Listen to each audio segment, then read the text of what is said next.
Well, welcome to the Terror Dome.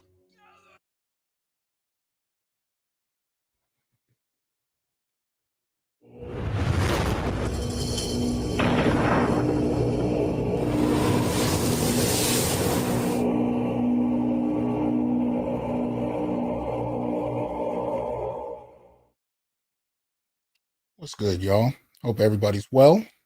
Welcome back to the Onyx Report. It has been a little minute. Let me see here. Okay, yeah, it's been a little minute. It's been a little crazy lately.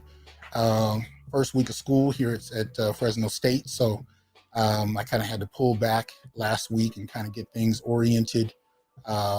Last week was the first week, I should say. And just getting caught up, getting everything set. I'm teaching a number of different classes in different formats. So one class is completely asynchronous. So I'm teaching that in terms of just, pre-recorded lectures and that kind of thing, activities. The other three classes are all online. So different schedules for all three. And it's just kind of juggling in a particular way and really trying to reacclimate to the beginning of the semester. While at the same time, my son is starting his junior year in high school, so things are in motion, and there's a lot of new stuff happening across the board. So it's a lot of new experiences all at once, and I'm getting closer to that empty, what do they call that? That empty nest time period where I can kind of see it, kind of happening. I'm not exactly happy about it or sad about it. It's just a weird feeling that I'm not used to yet. So there's a lot of stuff happening. Nevertheless, welcome back to the Onyx Report, where we as Black male justice advocates seek to uplift Black men and boys using critical analysis. So thank you for joining me. We are broadcasting on innerlightradio.com as well as YouTube and Facebook. So we are out there today. Shout out to Artisan MC. Good to see you, man. I still got to get you my comic book list. Shout out to Joe Average Brother. I'm glad the announcement finally got out for the show. Thank you for the donation. What's up, good brother Malika? Thank you for the donation there as well. All right, Kayla, what's going on? Brother Damon, what's happening? Good to see people coming in. Let's see, K-Ron, what's going on? Cynical Optimist, E. Capone. What's up, Cameron? I'm gonna have you come back, Cameron. We got to wrap, and I'll tell you why in a quick second. What's up, Jay Cleveland? So people in the building, and again, shout out to my Inner Light Radio audience. I hope all is well. Brother Ron, what's going on? All right, so a lot going on this week, and a lot of material out. So before I get into that, please make sure you support the show, right? Like the video on YouTube. You can go ahead and like it on Facebook as well. Share, subscribe, join the channel, and donate. Shout out to James for the Cash App. Much appreciation. But yeah, please support the channel so we can continue to bring you, plenty of content. We're going to be going back to multiple days per week in terms of the short videos. So I have a few things to get out to you in the next few days. It's going to be a lot of activity. But as you can see on the screen, for those who are watching this as opposed to just listening to it, you can go onto YouTube and you can become a member. And there are different levels of membership you can participate in. You can also go into Patreon and do the same. You can become a supporter of the channel through Patreon, or I should say, you can become a supporter of the Institute for Black Male Studies through Patreon as well. And if you haven't done so, go to the Institute for Black Male Studies website, check that out, and look around, see what you can support. I got some goodies coming up there in a very short period of time. We had some critical interviews. We interviewed attorney Dennis Sperling not long ago. So we got that interview up, and we have several more for you that I think you're going to enjoy. And I think you will be excited about. I'm also starting the Institute for Black Male Studies YouTube page. It is in its early infancy. I'm still getting stuff on it and dealing with YouTube's parameters. So, be on the lookout for that. I'm going to be posting some things there as well. So please support. What's going on, Barry? Let's see. Kay, Brandon, Busy Mike, what's up?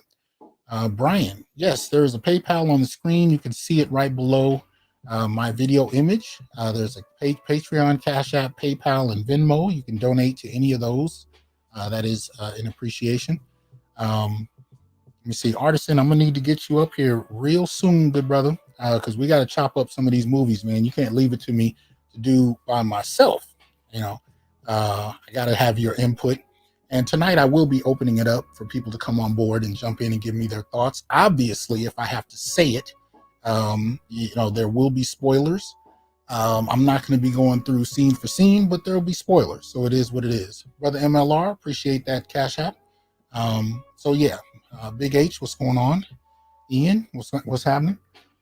So yeah, again, support the show. Make sure you do so we can continue to do what we're doing. Now, I should tell you, this week is going to be a little interesting. I'm going to do tonight, obviously, we're going to be talking about Candyman, but I will also be doing a show, more than likely tomorrow, on Aretha and her movie, Aretha Franklin's movie, Respect. And so we're going to talk a little bit about that. And then I will be doing, well, I'll save that as a surprise. I'll be doing another video. Probably, I might save this one till early next week. But nevertheless, there'll be a few media review pieces that we're going to be looking at that I think you guys will have some interest in. So that should be coming very soon. So again, keep a lookout for that. Especially some of the interviews on the Institute for Black Male Studies page. I did have a chance to interview a good brother of mine named Professor Quadwo out of Oakland. I had a chance to interview my brother Torrin Walker, journalist extraordinaire who I've had on the show before. Had a chance to interview him on his life, as well as Juan Angry Man Valdez. So good interview of his entire life. Well, not entire life, but that's really the framework for these interviews. They're oral history kind of interviews where we're examining, how various Black men have kind of traversed what they've traversed, how they've gotten to where they've gotten to, the good, the bad, the ugly, all of it, where we just kind of talk about what their lives look like up until this point. In the interest of Black male studies, most particularly because, unlike many people's assumptions, Black men are far from a monolith. So we come from all kinds of backgrounds. Many of us have a foot in different settings altogether. I come out of a blue collar, working class Black background, and got one foot in the academy, and so on and so forth. So there's all kinds of mixtures and whatnot in terms of life experience, and I think that needs to be discussed and teased out. And I don't, the interviews are not necessarily argumentative or anything. I'm really interested in people's lives and how they got to where they got to. And my hope is that there'll be others who'll be able to listen to those interviews and take inspiration. If you're not familiar, I just did an interview with O'Shea Duke Jackson, one of the founding three of the Manosphere 2.0, and he talked about his life coming from Southern California, Northern California, all the way to Poland and Uganda. You know what I mean? So these are the kind of stories that I think people need to hear to know more about what they may be capable of, especially if nobody's around to tell you. So you'll be checking those out soon if they're not already up. I think O'Shea and Attorney Sperling is up. The other three will be coming out shortly. I just have to negotiate some issues with YouTube as well as the my site for the Institute. So these things are coming up. What's up, Javon? Yep, back in the house. Had to take a little time to get the semester started, but we're here. Let's see. All right, shout out to Brother Brian for the PayPal. Much appreciated, sir. Trap, what's going on? Dr. Thunder, good to see you in here, man. Let's see. All right. So, as you can see, we want to start with this week with our Sacred Black Masculine series. Y'all know that I celebrate Black men over here. I do talk about our vulnerabilities. I do talk about Black male victimization. I do talk about the various issues that we grapple with, but I also like to celebrate Black men and our accomplishment. And sometimes that takes the form of young Black men, as it does this week. This is a piece you can find on fox5atlanta.com. entitled 13-Year-Old Marietta Student Begins Classes at Georgia Tech.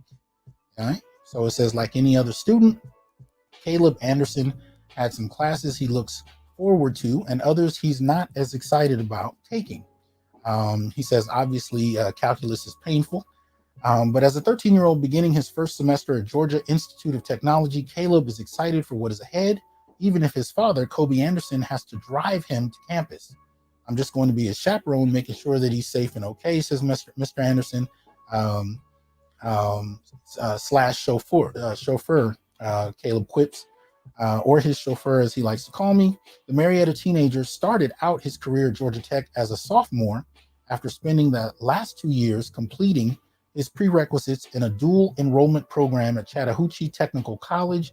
He plans to major in aerospace engineering. He says, there are really two things that I want to go into. First, rocketry, space exploration, things like that. I think that's a very exciting prospect, and I'd really, really like to go into that. And, I also want to do commercial aircraft. Caleb has also been ahead of his peers. He qualified for Mensa at the age of 3. Despite her son's intelligence, his mother, Claire, said she shares the same concerns as most parents of college students. The feeling of, have you done enough? I think that's a mom thing and we struggle with, she says. Have I prepared him enough? Does he have everything he needs? Have I taught him enough to be polite? Okay. She says she hopes her son knows it's okay to fail or even to change course. And that's a reality, especially in undergrad.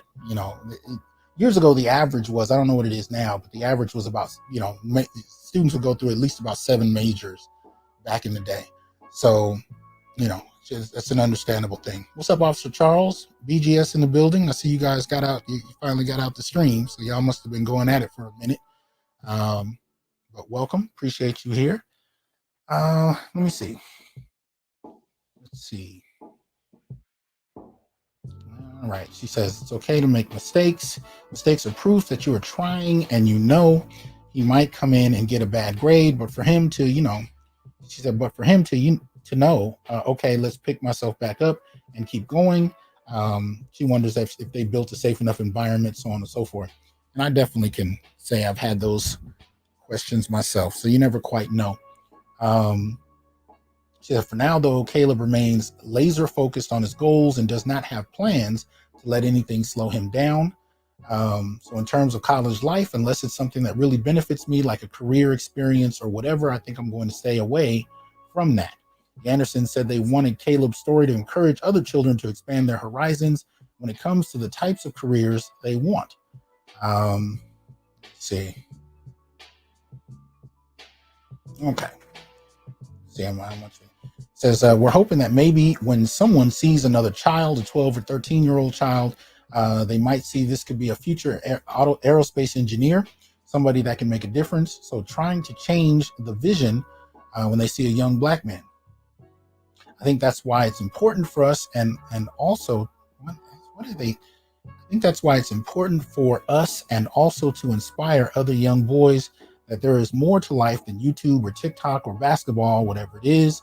This is particularly important for Caleb's father, who said he was teased in school for being bright. Kids used to call him the professor, and they kind of made fun of him and whatnot. And he basically didn't want his son to experience that same thing. Says Caleb said he hopes to earn his bachelor's degree and then possibly go to MIT to work on his doctorate. He said, hopefully I'm here until I'm 18. They did say it was a 5-year program, so maybe 19. And he kind of goes from there. So shout out to this brother Caleb, who is doing his thing. And I do hope that this inspires somebody out there to do their own thing as well. So shout outs to him. 103 people watching. Please make sure, again, like, share, subscribe, join, and donate. Support the channel. What's up, Rodney? We got Blood Boiling in here. Be Anon K, what's going on? Golden Child, what's happening? Anthony. All right. So, yeah, definitely make sure we support Caleb and what he's doing. We definitely want to see more of this. I know myself, I was teaching college classes at 21. Which was young enough as it was. I can't imagine being 13 sitting in college classes, but nevertheless, I had similar issues in terms of how people saw me. At 21, most thought I was just somebody off the street who just decided to walk into a classroom and start talking. Believe it or not, I actually had people get up and leave, both black and white, because they didn't think I was the actual instructor for the course. You know, so I had, it was an interesting kind of dynamic to be a little younger than everybody around you while doing the kind of work you want to do.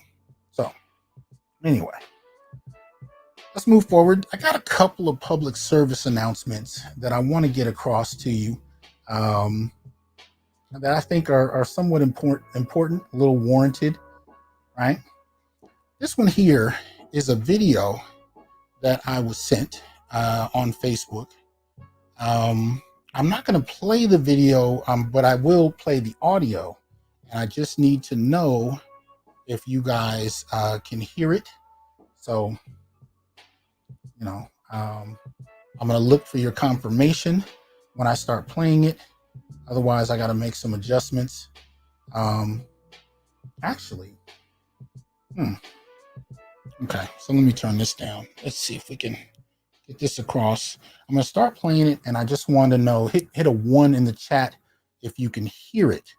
Here we go. Okay, now I can't even hear it. So I'm assuming you guys can't. Let me make some quick adjustments. I'm learning to get around this mixer a little faster than it used to take me before. But I do apologize. That's weird. It should be playing. There we go. What's up, y'all?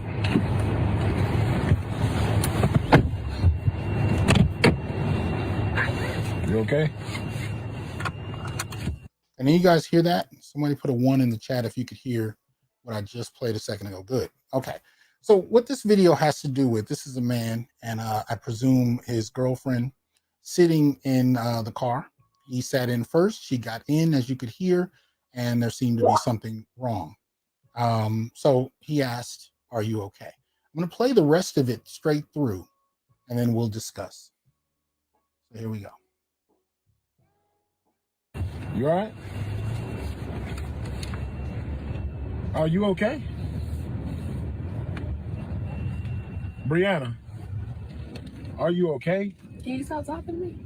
Stop talking to you? What you mean? I'm riding with you somewhere, you gonna act like that? Yeah, don't talk to me. Why you slamming your door on your car like that? Because it's my car, is it yours?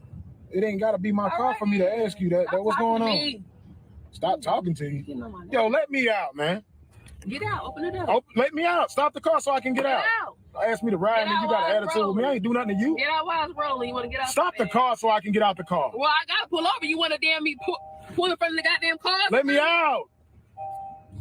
You don't see it act like that. Get your ass out. Get out. Have fun walking. Bye. I don't give a damn about none of that. Shit, that's what they got Uber for. Put your thumb up. Fucking call me back neither. Weirdo. I mean, act like somebody don't pay them no attention when they mad about shit. Act like we don't never ask, see what they problems about. As soon as somebody asks them something, y'all got an attitude. About to be fucking canceled fucking with me.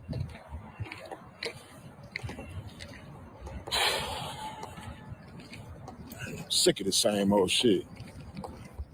Women always want to act like they want to be with a dude that he don't care, he don't this. As soon as we show we care, they do all this bullshit.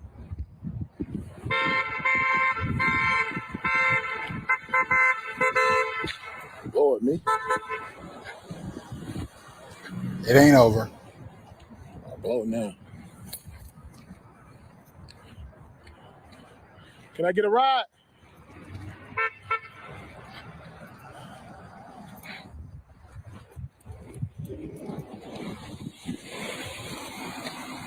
What?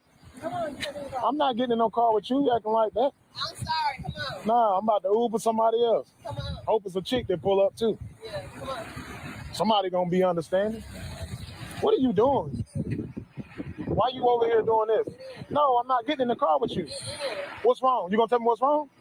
No. No. I'm not getting in no car with you. I said I'm sorry. Now get in the damn car. You still yelling. No, I'm in the car, you outside. Come on. I'm straight. Come on. I'm cool.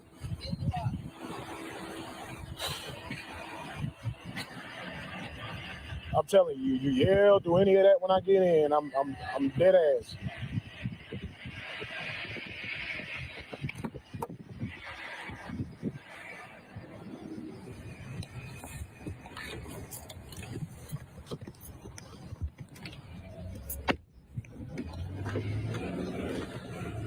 Now, what you got an attitude about anyway? Why you do all that? People getting on my nerves.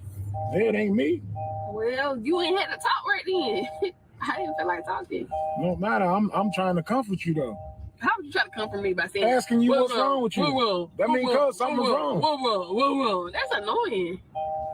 So when us as men act like we don't care about you when you have those types of feelings. When we ask y'all what's wrong, do y'all tell us all the time? No. Yeah. No, you don't. You don't even show your emotion.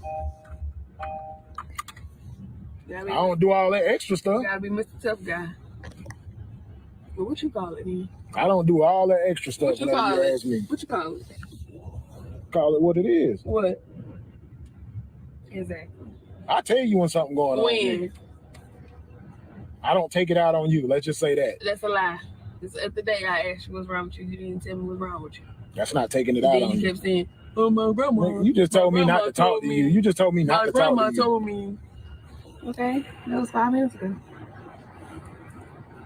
Different time. Next time, I'm not riding with you nowhere if you're gonna be acting like that. Okay. That's not my energy. That's not mine. Next time, just wait for me to talk. That's where y'all be messing up at, thinking y'all run something. Don't be a bugaboo. A bugaboo? Because I asked what was wrong? Yeah, over and over and over.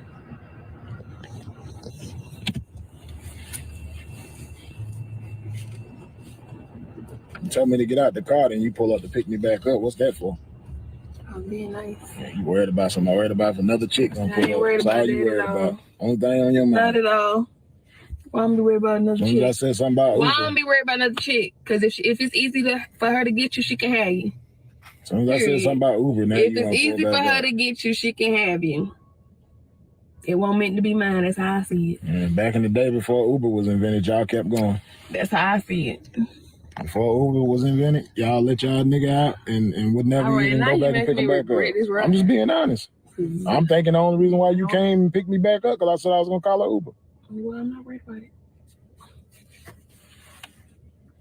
Well, stop acting all emotional and acting like when we try to tell y'all something, you got to be mean. I thought y'all want that from us. I thought y'all wanted us to care when y'all care about something. I want you to be nasty. So, like talking with you. You ain't got to keep saying, whoa, acting like a kid. Damn, my kids got on my nerves doing that. Mommy. And you, whoa. I'm not your kids, though. Well, you acting like one when you're doing all that. No, that ain't acting like one to make sure my wife or my girl is okay. Like, that's what us men do. Okay. We supposed to want to know if you're okay, if you're mad. Especially when y'all drive crazy already as is. And when you're mad, you drive even faster.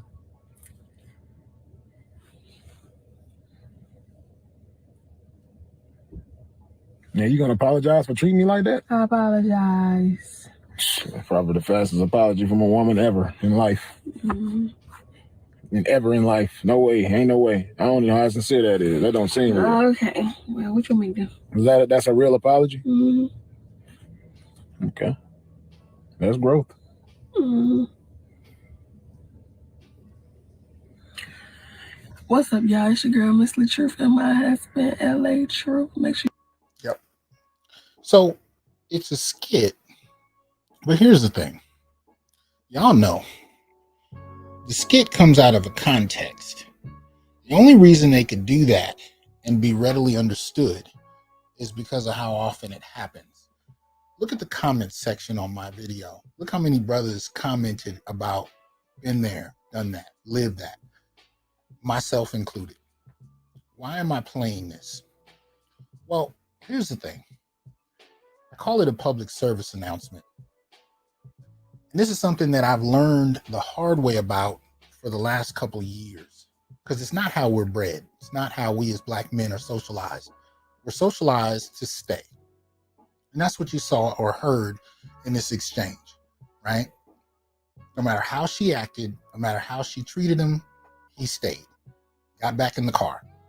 And what I'm urging brothers to do at this point, don't get back in the car. See, when we talk about the kind of low boiling contempt that Black men experience, this was reflective of that. Now, it sounds minor. And if it was just an isolated incident, I'm sure you could brush it off. But the reality is, these kind of incidents aren't isolated. They're repetitive. They're repetitive, and they happen over and over and over, and even just the most superficial of relationships.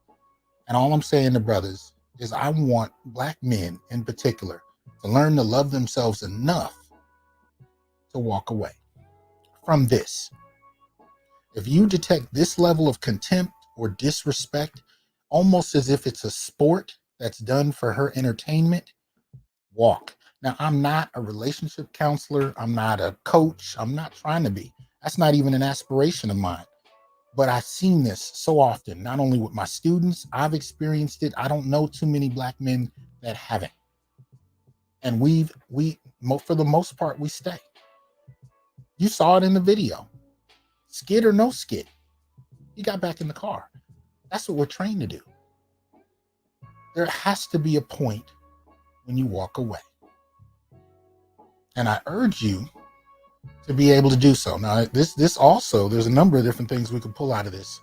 Also means having your own, right? Because if you have to get back in the car because you don't have your own means, that's something you need to remedy, preferably before you put yourself in a relationship. And I don't care if it's a car, a place to live, whatever. Stand on your own 2 feet so that you don't have to accept disrespect. And it's so frequent and so common that there are many people, men included, that don't even see the disrespect in that exchange. They see it as just another Wednesday. I really, really want brothers to know that you do not have to settle for this. You really don't. Even solitude is better than that. So, again, that's why I call this a public service announcement.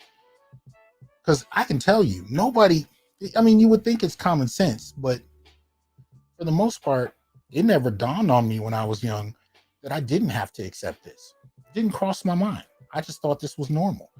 I grew up seeing it in the households that I participated in, that I lived in. And I saw it all the time. I thought it was just what was, as Ignorant says in the comments, par for the course. I thought it was. And in many ways it is, but it doesn't have to be. So that's the first thing I wanted to just get off is you don't need to accept that. Walk away. And don't get back in the damn car. And I'm telling you that as someone who has. I have made that mistake, and I thought that, meeting her needs would change, and it didn't change anything. Nothing. So just letting you know, there are other ways to deal with it, and prioritizing your well-being, your psychological well-being, if nothing else, is more than worth it. More than worth it. So just a little service announcement along those lines. Well, we got another, and this one is actually coming in the form of at least 2 stories this week that came out.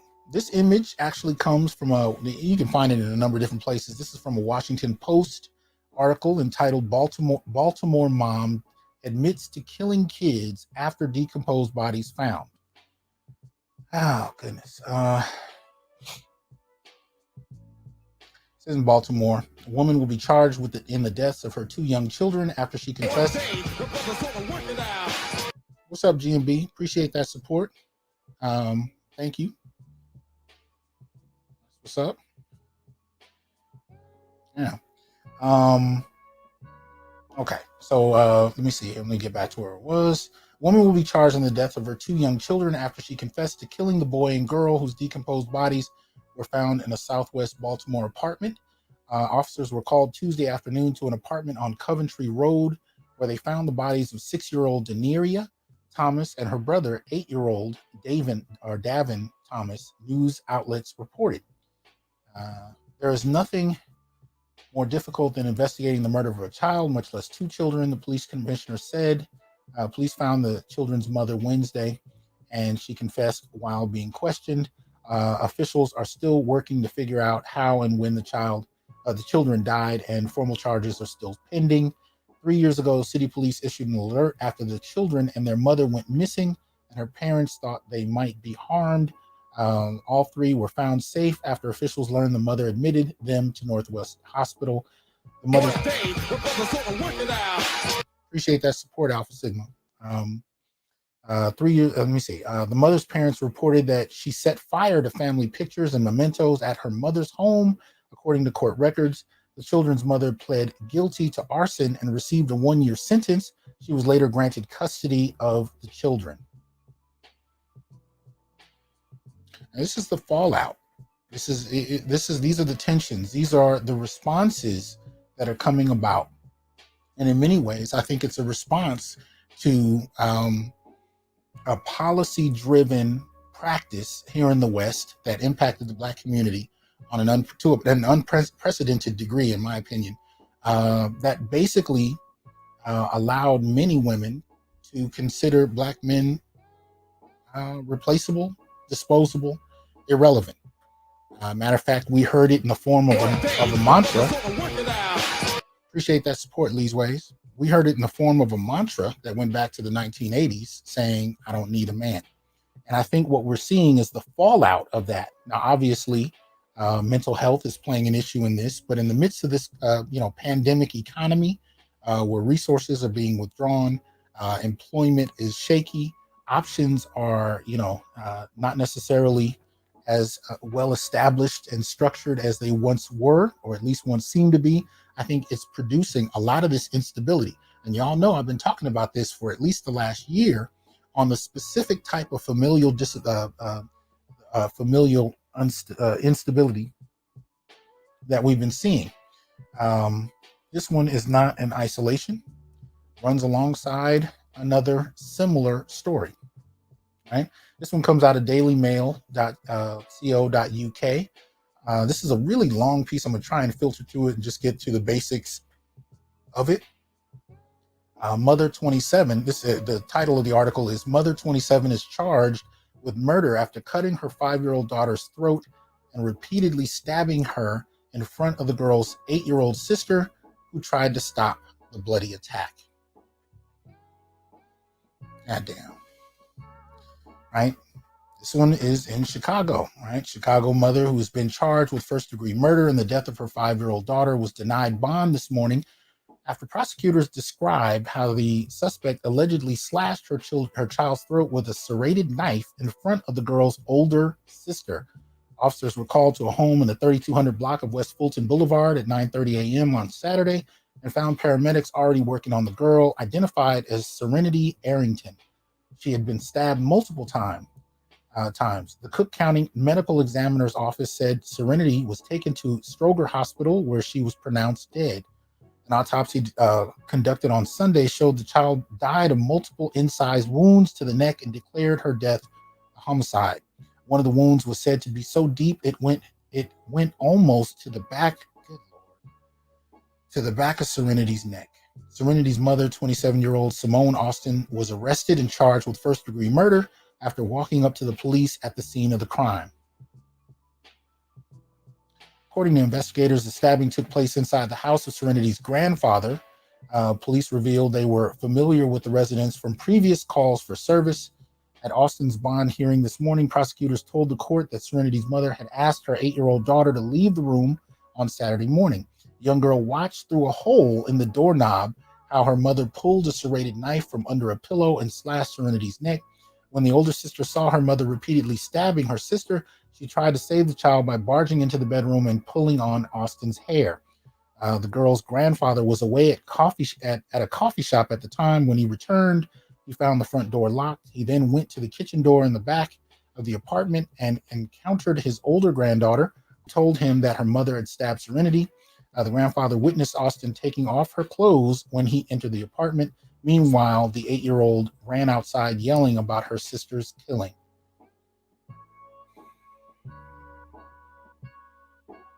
I'm sorry, y'all. This is just ridiculous. Damn. Austin then emerged from the apartment carrying Serenity in her arms. The girl had a massive wound in her throat and was gushing blood. Neighbors saw the mother laying the 5-year-old on the grass and heard her apologizing, saying she shouldn't have done this. Serenity's sister told investigators about a previous incident in which her mother grabbed a knife because her daughters had spilled eggs on the porch. Neighbors said Austin had moved to the block about a month ago with Serenity, her sister, and their pet cat. They recalled seeing the woman sit outside while her daughters played.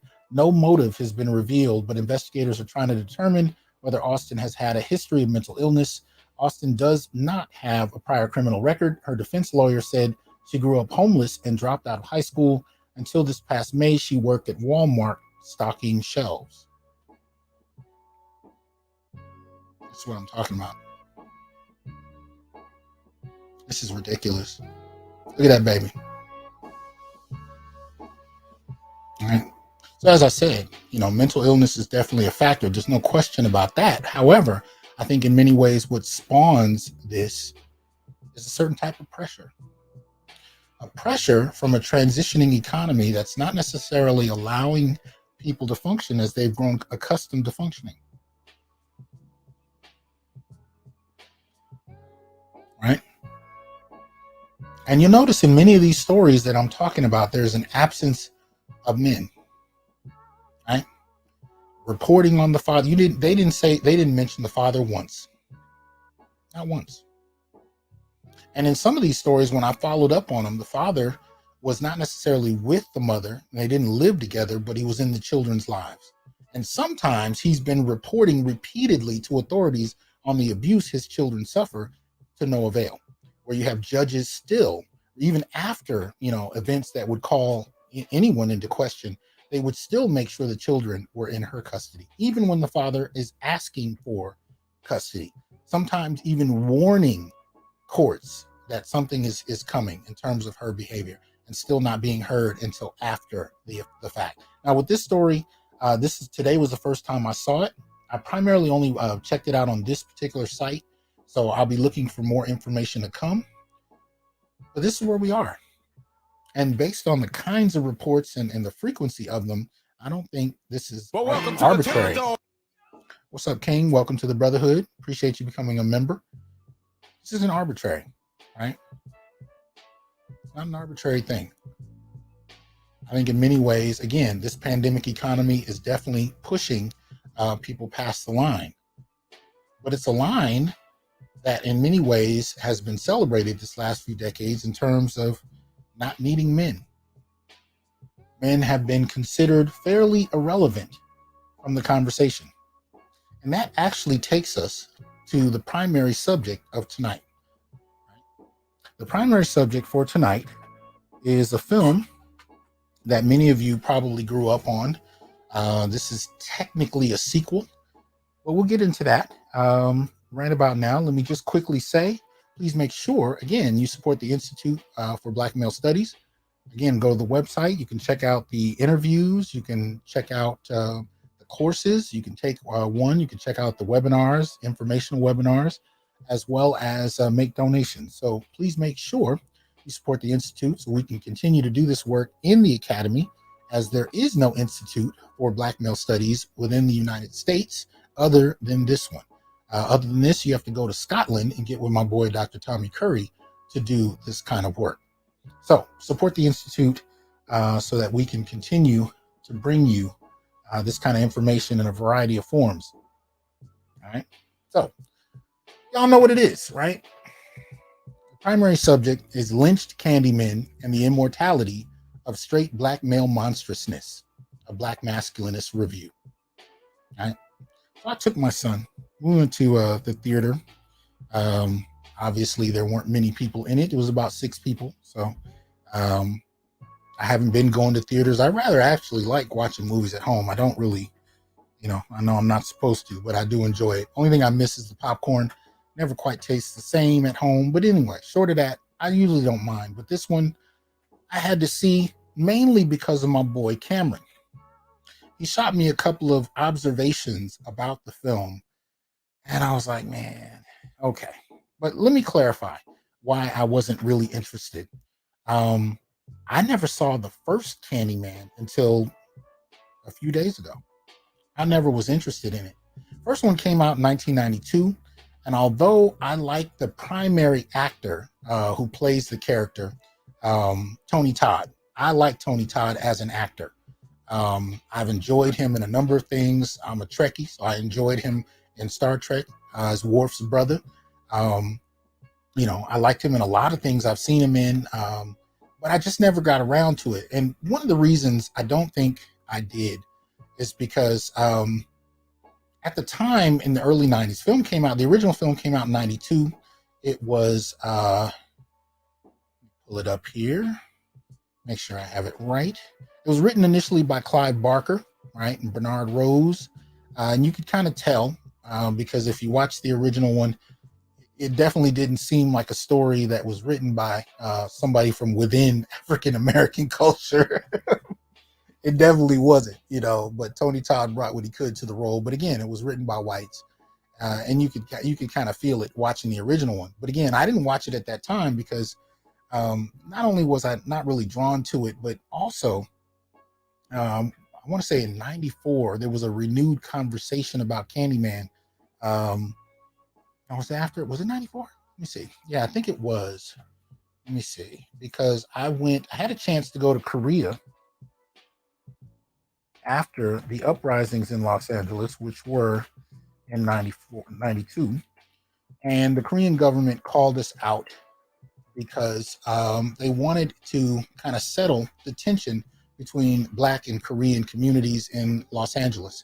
So as I was a student there at the time, they brought about 20 high school, 20 college Black students out to Korea to show us Korean culture. And so I went. This was in 94. And guess what happens in 94? This is when OJ jumps off, right? So OJ jumps off, and all of a sudden, now I'm in Korea at this time, and there's this whole renewed conversation about Candyman. And I had no idea why, because I didn't even really have a formal reason. I just really wasn't drawn to that particular film. And I'm saying that as a sci-fi buff who loves Black people. So you would think I would have wanted to watch it. I just never got around to it. And then by the time OJ came off, they were making parallels to Candyman in ways that I was just wasn't really into. But my son and I decided we would sit down and watch the original, and then we go to the theater and see this one. Now, obviously, spoilers, so it is what it is. If you don't want to know, this is not the time to still be here. And I will be bringing some people up shortly to discuss this at your leisure. So if that's something you're interested in doing, make sure you stay prepared for me to drop the link in the comments on YouTube and Facebook. So anyway, so that whole kind of link jumped off between OJ and Candyman, and I just didn't, the white women and killing white women, the whole kind of deal. I was like, all right, I'm through it. I'm over it. But anyway, so it was interesting to note that this, kind of paralleled the Halloween franchise in a way, in that the first movie is treated as canon. There were a couple of sequels to the original Candyman series that this film seems to be ignoring, right? The new one that's out, they're ignoring. And they're kind of treating this as a sequel only to the original film. So again, the same thing is happening with Halloween, which, by the way, has a sequel coming out this year. I want to say this October, this Halloween. And they're primarily acknowledging the original Halloween film. Everything afterwards, no matter how many reboots, they're ignoring entirely. Seems like Candyman did the same kind of deal, right? And so this one comes out this year, and it is written by Jordan Peele, who does the screenplay, Win Rosenfeld, and Nia DaCosta, who helps with the screenplay as well as directs the film, right? And so what I can tell, there are some legitimate arguments to be made about the performance of ADOS culture by those who are not ADOS. There's plenty there to be discussed, and I think that is a relevant theme. There seems to be some cachet with performing American Blackness while not necessarily coming from it. And that way, when you embrace themes, monstrous themes that we see coming from the first film via Clive Barker and others, it seems to be happening in a very similar way. But as this is 2021, it's mixed with the ethos of the era, which is very much tied to identity politics. So when you look at, this kind of post intersectionality culture, what you have here are identity themes that are playing out. So in 92, a lot of it was based on race and the tantalizing idea of the primitive, savage, monstrous black man who's reminiscent of slavery, and he's out to kill and rape white women. And when you bring that up to 2021, now you have to mix in other elements, right? And they do this in some very interesting and problematic ways, in my opinion. So in this film, you have Yahya Abdul-Mateen II, if I pronounced that right, I believe, who's playing the primary character, Anthony McCoy. His girlfriend, Tiana Paris, is played by Brianna Cartwright. Those of you who, let me pull this. Hold on. All my screens disappeared. Never had that happen before, so bear with me. I want to make sure you guys can see this, but it is not cooperating. So hold on.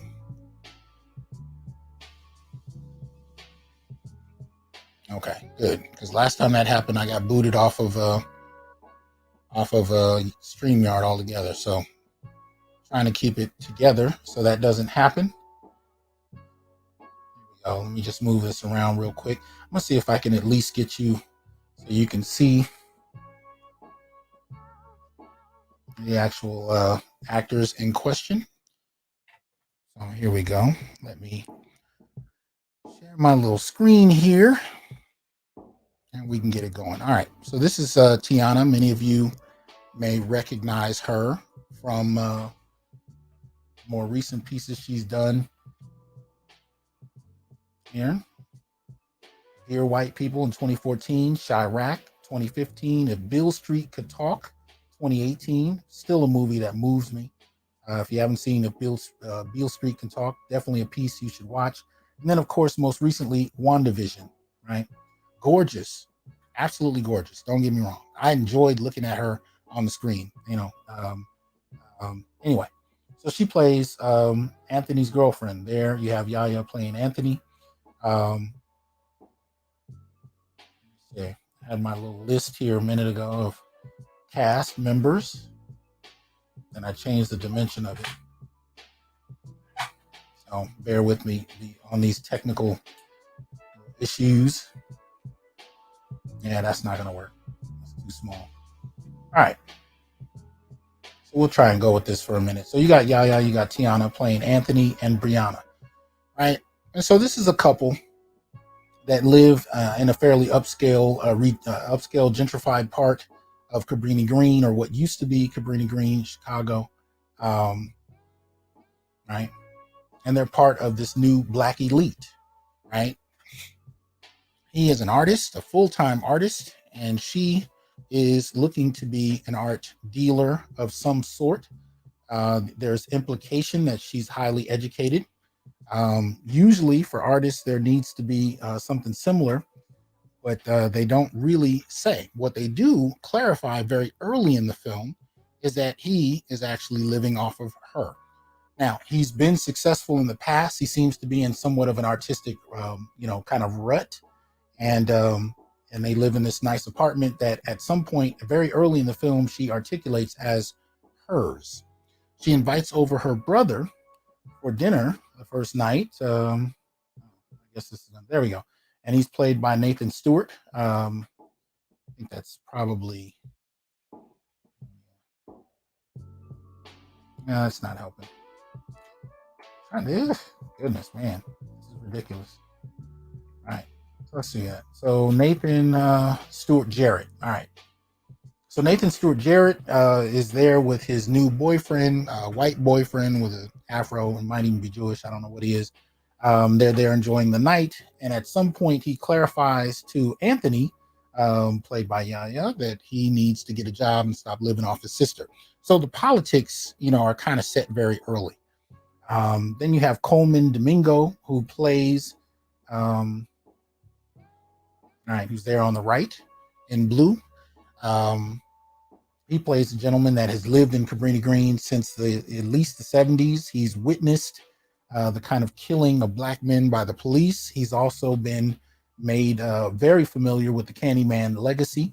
Now, the first film treated Candyman as a myth, or at least the main protagonist, who was a white woman, tried to treat it like a myth. This one, they changed the tone, right? Nevertheless, Coleman Domingo is Anthony's kind of connection to the Candyman legacy, right? And so in a nutshell, what ends up happening is Coleman clarifies what the stories are to Anthony, and Anthony decides to use these stories as the impetus behind his artwork. He decides to actually incorporate the Candyman ethos into his work and start producing content that's actually placed in art displays revolving around Candyman. And as you guys remember from the first movie, it said if you say his name 5 times in the mirror, he'll come, show up, and kill you, which he does several times to several groups of people in the film, right? And so having done so, even though many had forgotten about him, Anthony kind of reinvigorates Candyman's legacy and introduces him to a whole new generation of people who had not known about him, right? Now, long story short, Coleman's interest in doing this is to resurrect Candyman to protect the neighborhood from gentrification. So he kind of goes crazy, even though he knows Candyman actually killed his sisters, who looked in the mirror, called out his name. Now, in the process of doing this, Anthony is drawn closer and closer into the story.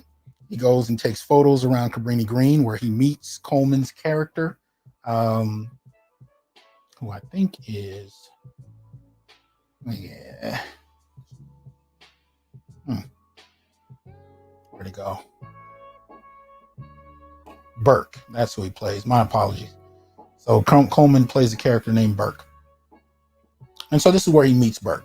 He's taking pictures. He gets stung on his right hand, and that whole hand and arm begins to deteriorate dramatically in a very gross kind of situation. I should say on the right, you have the return of Vanessa Williams, who in many ways is still gorgeous. I mean, she was fine in the early 90s. She still looks young. She reprises her character in this one, and she ends up playing Anthony's mother. Turns out Anthony makes an appearance in the very first movie as a baby. And in this one, he's playing an adult. Same character, though. And so what you kind of find is that he's been chosen by Candyman a long time ago. And even though Candyman tried to kill him in the first one, he is brought back, and he is chosen to resurrect and be the embodiment of Candyman. Now, one of the interesting developments that Burke's character tells us about in terms of Candyman is that Candyman is not a person. He's not a person. See, in the first one, they discover that he is actually somebody that lived during the slave era. If I'm remembering the dates, I'm going to say it was around that time period. And he falls in love with a white woman that he's supposed to paint the portrait of. He gets her pregnant, and in response, her wealthy father has him lynched, where they cut off his right hand, pour honey all over him, and let the bees kill him while they continue to torture him and beat him to death. Now, cutting off his right hand is even more significant because he's an artist, right? So any demonstration of being able to navigate society with a gift, with a talent, is symbolized in terms of how it's perceived by white society by the removal of the instrument that he's able to navigate society with. And understand, his character is considered so good at what he does, whites are paying him to do it, right? So this is the original Candyman character who does make an appearance in this film. So I do like that they connected. I hate when I see sequels and reboots that don't have any connection to the original. pay due respect, have the original author, the actors or whatever, at least walk through, get some respect for their work.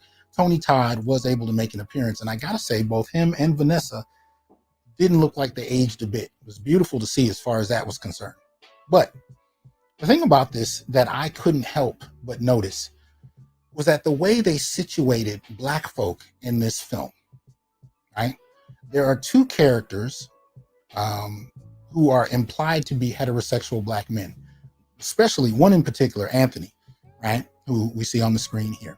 His character is said to be, heterosexual. He's got a girlfriend. We haven't seen any indication otherwise. And Coleman's character, even though we don't see him with a love interest, it's assumed that he's hetero.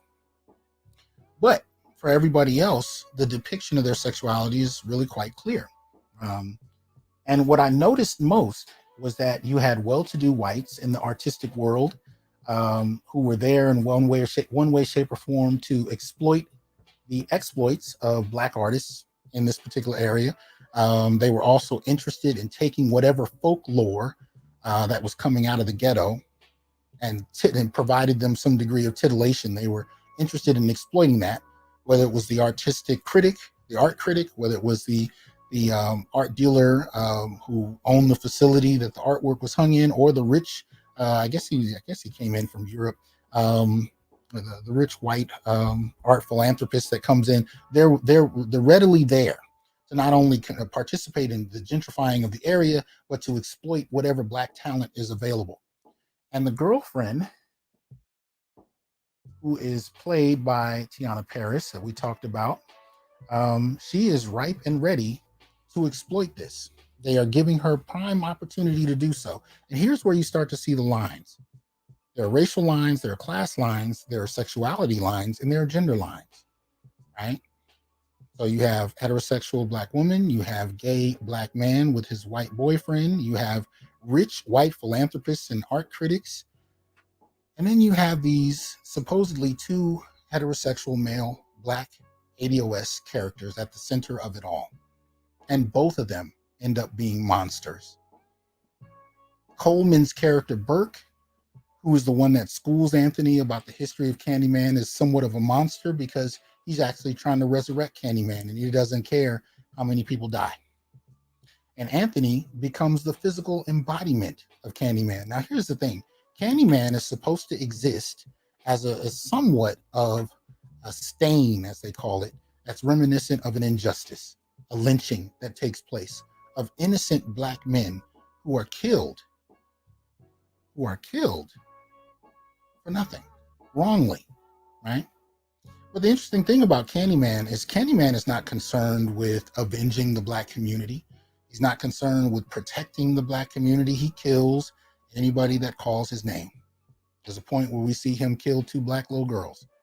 At least I think it's two in the bathroom. Burke's sister, right? And her friend. Candyman is not politicized. He doesn't have any interest in anything really aside from killing and maintaining his desire for immortality. And his immortality is brought about through the killing of innocents, the killing of people that call him. That's really it. Right? Burke is interested in aiming him like a weapon of sorts to protect the community. But Burke has gone so crazy that he even attacks Tiana's character, Brianna, right? The girlfriend. He even attacks her. So he loses his mind at a particular point, as does Anthony throughout the course of the film, as he discovers that his girlfriend doesn't really understand him. And she's terrified of him at a certain point, even when he's actually trying to protect her. There's a point where she starts to call Candyman's name and he destroys all the mirrors in the room to protect her. And at that point, she assumes that he's trying to abuse her. She leaves, comes back to her house with her brother, all of which, both of whom are prepared to be, get into an altercation with him. So my point here is that you have an ADOS heterosexual Black male figure who is already being positioned to be the problem. Now, he's a problem early on, even at his own art display where he gets drunk and insults everybody and embarrasses his girlfriend who's trying to climb the artistic ladder, so to speak, as a dealer. But then he also becomes a threat by the time he starts to embody Candyman. And even in his gesture to protect her, he's still perceived by her now as a threat. Right? Now I'm hopping all over for a reason. When I bring people up, we can discuss it, and there'll probably be more coming out of it. I'm an old classroom teacher, so I'm used to being able to look at a room full of people and engage back and forth. So forgive me as I kind of hop around, but I'm giving you the framework for how I'm looking at this film, and we can discuss it more thoroughly in a moment. So Burke is trying to aim Candyman, who really has no focus outside of just being pure rage, pure pain, and a desire to remain immortal. And Brianna, who is, this kind of, she's a representation of the gynocracy to the brothers on here. But as far as the film is concerned, she's an upstanding young Black woman on her road to success, and her Black male boyfriend keeps fucking it up. Like we haven't seen that story before. And so now you have Black gay, you have white gay, you have elite white and Black elite, you have Black women, successful, well-to-do, highly educated, all of whom are connected in their discomfort, dissatisfaction, and frustration with heterosexual Black men, who come with a great deal of baggage and whose baggage is primitive and savage. And they themselves have to tolerate this Black male presence, who even is a threat to the point of their loss of life. This is the narrative that I saw watching this film, right? So by the time you get to the end of it, Brianna herself takes over from Burke, and she aims Candyman like a weapon against the police who have unjustly killed Anthony, who literally was laying on her lap on the ground when the police bust in and shoot him, because they've assumed that he's been behind all of these killings that are actually a product of Candyman. But here's the key. Here's something you don't see in the original film that they kind of reinvent in this one. They say Candyman is not it's not so much a person. The person we're familiar with as Candyman is the whole hive. But Candyman is actually a composite of Black men who've been innocently lynched by whites, especially by police, in the latter part of the 20th century.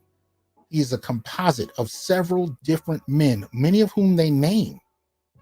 And you see, if you're not paying attention, you miss it. You see glimpses of their faces at different points in time. In other words, what you see is Black men who've been unfairly and unjustly lynched, who all become Candyman, right? So Candyman is not just one person who died unjustly years ago, right? He's actually a series of Black men in the Chicago area who were killed unjustly. And there's a statement there, because one of the connecting fiber to many of these Black men is, as far as we know, they are heterosexual, ADOS Black men. And that legacy continues all the way up through the death of Anthony. Even though it was kind of contrived the way they did it, but they did it nonetheless. The cops thought he was guilty of killing several people, even though Candyman had done it. When they finally find him, he's dying, really, laying on the ground in her lap, Brianna's lap. Brianna's crying, cops bust in, shoot him where he is. A little contrived, but they did it. And that links him, finally, that's the last peg in this thing that ties him to the Candyman legacy. And he becomes Candyman. But he doesn't actually get up on his own and kill the cops that have killed him. It takes Brianna to call his name, and he comes out and kills the cops. In that instance, he didn't kill her, but he kills cops. And even though he has no problem killing Black folk, prior to this and whatever, in that instant, he didn't. And then we see Tony Todd at the very end, letting you know that he and Anthony are linked, as are the other Black men that have been killed. Now, there is a closing that takes place. There's a closing situation that takes place in the credits, right? Where you get to see the legacy of how they framed Candyman. And the thing about it is it takes us beyond Cabrini Green. It takes us beyond Cabrini Green, and it shows us how these other black men beyond Chicago, beyond Cabrini Green, are now tied to Candyman.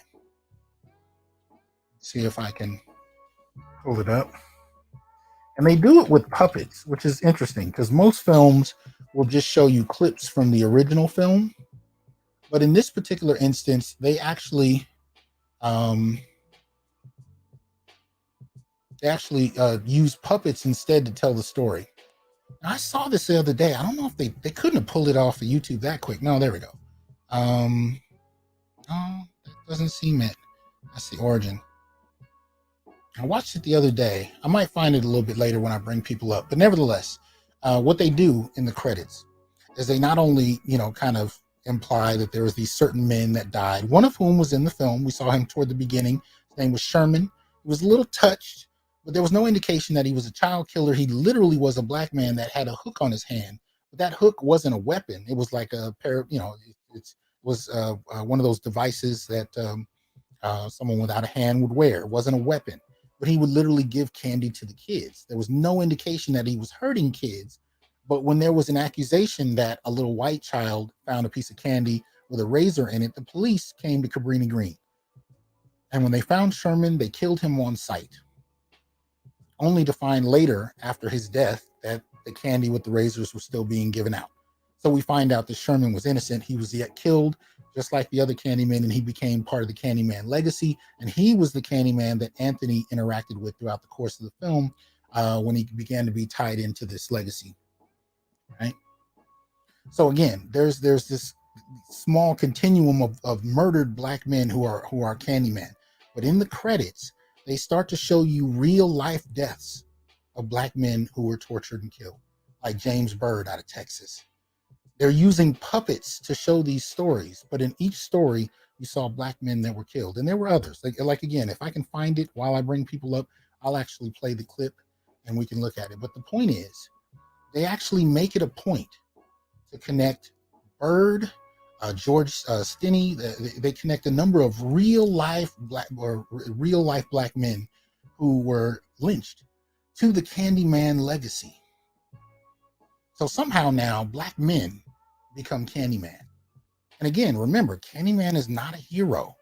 He's not protecting the black community. He's not avenging the black community. He's not going out of his way looking for white cops that have killed him. He's killing anybody arbitrarily who call his name. So somehow these heterosexual ADOS black men who've been lynched just become monsters. And the best they can do is be aimed at something. But other than that, they terrorize anybody and everyone. And when it comes to Anthony, even prior to becoming a monster, he's still a disappointment, a frustration, and a problem for those around him. The film positions black straight men against a number of, and these are all symbolic representations because you only have individual people that are supposed to be somewhat representative of whole, identity communities, right? But you have the gay black men, you have a gay white men, a series of gay white men, really, who are all elite. You have white women who are fairly well-to-do, highly educated, black women that are well-to-do, educated. Anthony was a problem for most of them before he became a monster. He was both a problem, and yet he was also a source of their revenue, a source of their wealth. They exploited him, but he was considered a problem to each of them. And his relationships with each of them were fairly tense, even with his girl, even with his brother-in-law, or his girl's brother. Now, it turns out his girl's father was also a starving artist who committed suicide. He had mental illness issues. So we can question her attraction to Anthony. But yet and still, at the fundamental base of it all, you have a film that, in my humble opinion, casts heterosexual black men as, at best, an annoyance and a frustration, at worst, monsters that are indiscriminate about who they kill. The best they can be is when they are properly aimed by a black woman at the actual threat, who are the white male cops. And that's only for an instant. Other than that, no. Let me see. And they go through, great extents to kind of show you how well off certain people are. Brianna, who's, again, the main woman in the film, she's multilingual. It's implied she's highly educated. lives in this well-to-do place. You see the symbols that let you know what kind of frameworks. As a matter of fact, there's a point where Brianna's at a dinner and her career being discussed with other well-to-dos in the room, gay white men who are well off, a black woman that comes in from another city, offering her an opportunity to advance her career in the art world, actually suggests that she will introduce her to what she called the women of ingenue, right? Suggesting that she has access to this gynocratic group that will help expand and uplift her career. But when she gets to know the woman a little more closely, she finds that that can only happen as long as she secures her boyfriend and make sure his art is available for her consumption. So in other words, again, he becomes the doorway for her success, or maybe I should say the stair to her success. Anyway, these are some of the things we saw. Now I'll go into more, but let me drop the link for anyone who's interested in coming up. We can talk about it more at length. Put it in there. If you are a regular of the show, you are of course welcome to come up as well. So the Artisan, BGS, Officer Charles, y'all know the deal. You're welcome all, of course. So I dropped the link in the YouTube chat. Come on up. See, we got Brother Malika in here. What's going on, man? Peace and love to you, brother. How you doing, man? Good. This is interesting, man. Interesting and disturbing. Interesting and disturbing is probably the best way to put it.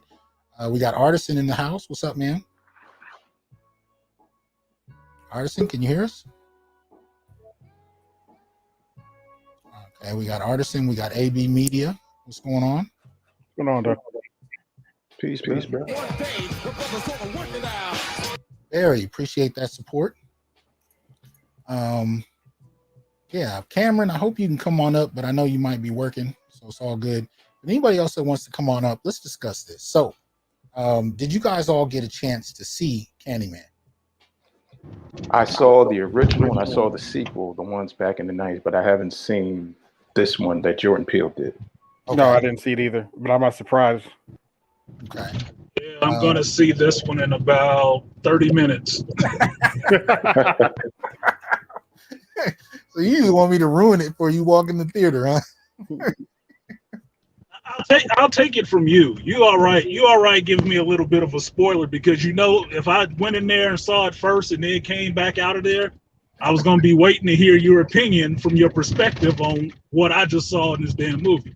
Because you always bring that masculinist perspective. You see things that I don't see. That's why I always value your opinion. Like, what do you think about this, Dr. G? What's that? And we be hearing it this Sunday, man, because he be having this look on his face. He's like, man, I just saw some bullshit. Absolutely. We got Ian Graves in the house, brother TC in the house. What's up, fellas? Peace. Okay. How you doing, brother? Good. Did any of you get a chance to see Candyman? Yes, I did. I actually saw it over the weekend, brother. No, Okay, I didn't see it. Okay, so I got one person up here that saw it, but have you guys seen the original? Yeah, we saw the original. Yeah, actually, I saw the original like the day before I saw the sequel, just to get prepared for it. Okay. So going to TC, since he's the only person that saw it, your thoughts?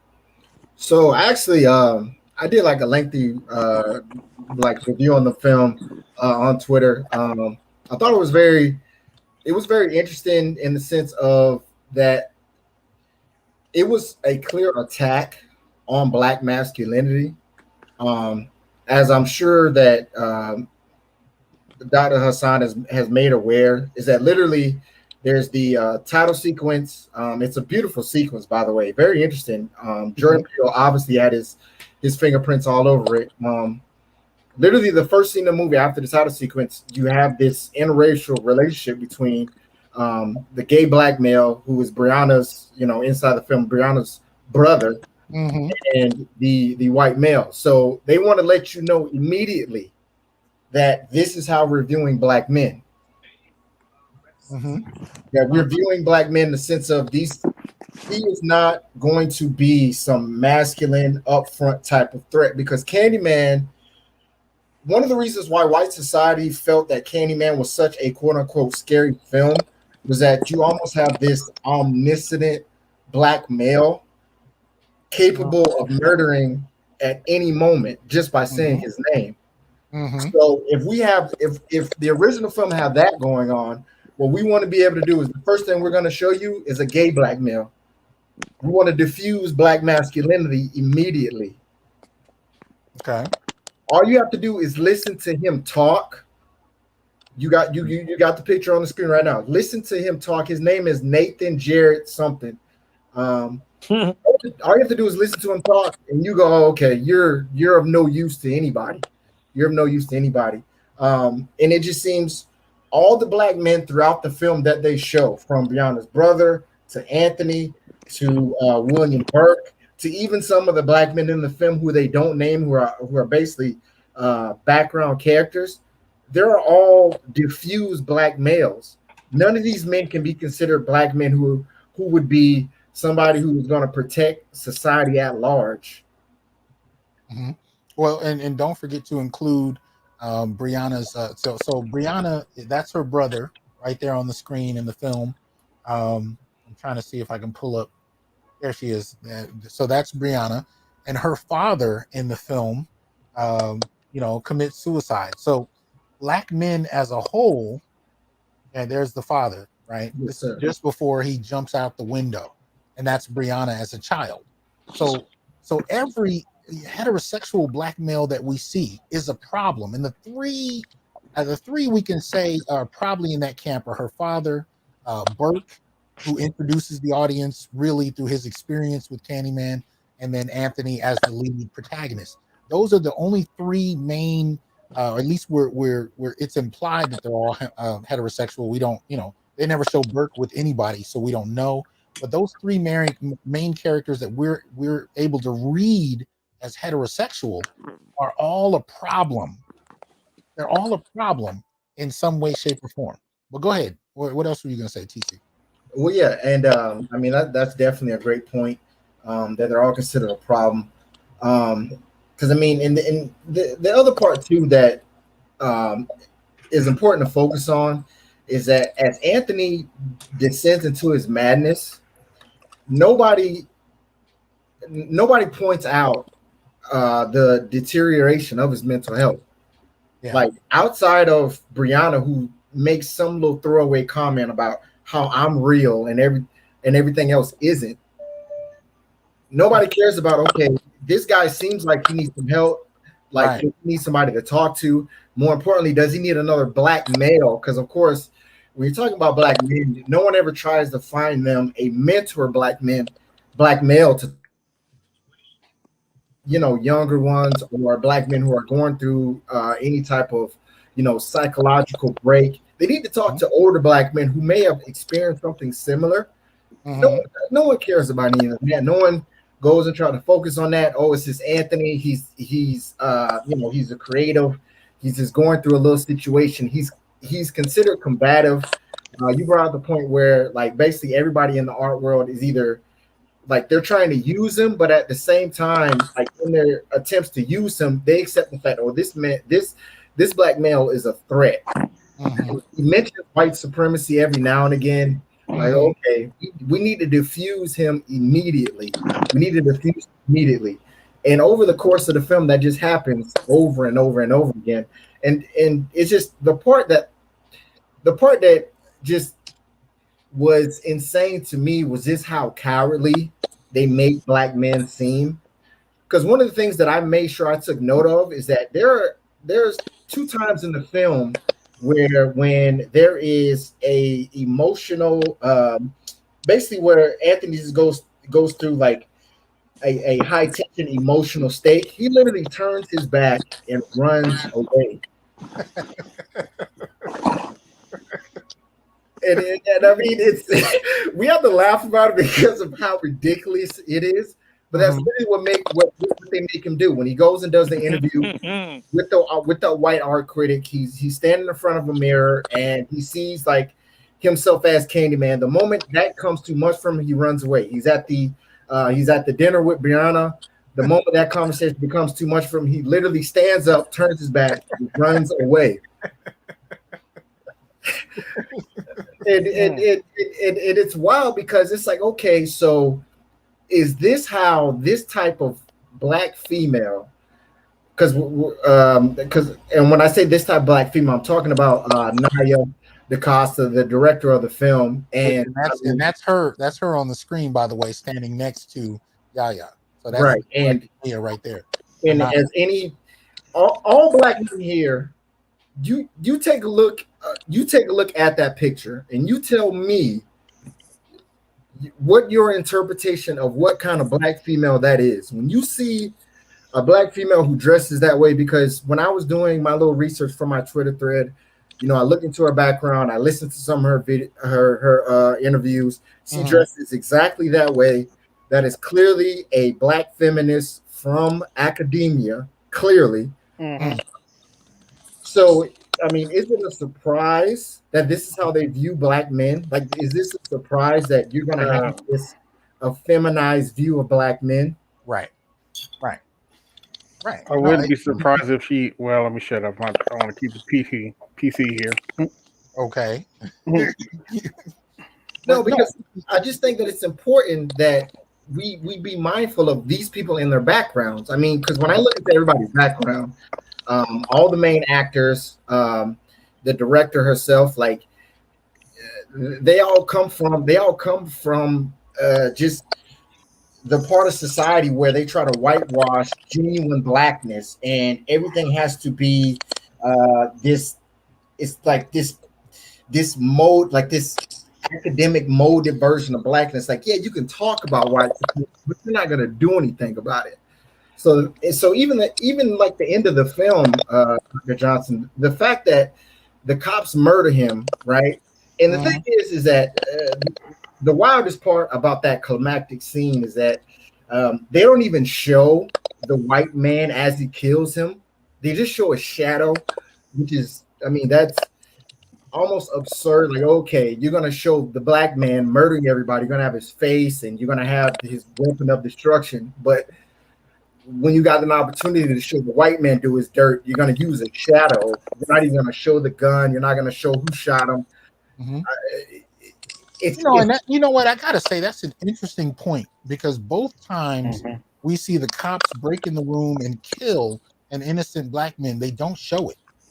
Both times they don't show it. Even with Anthony, when Anthony's killed, when he's, you know, just before he becomes Candyman, and earlier in the film when Burke is a little boy, and you see Sherman, who's an innocent black male, who's a little touched, you know, but he's not hurting anybody. When he's killed, all you saw were the cops going in the building, and that was it.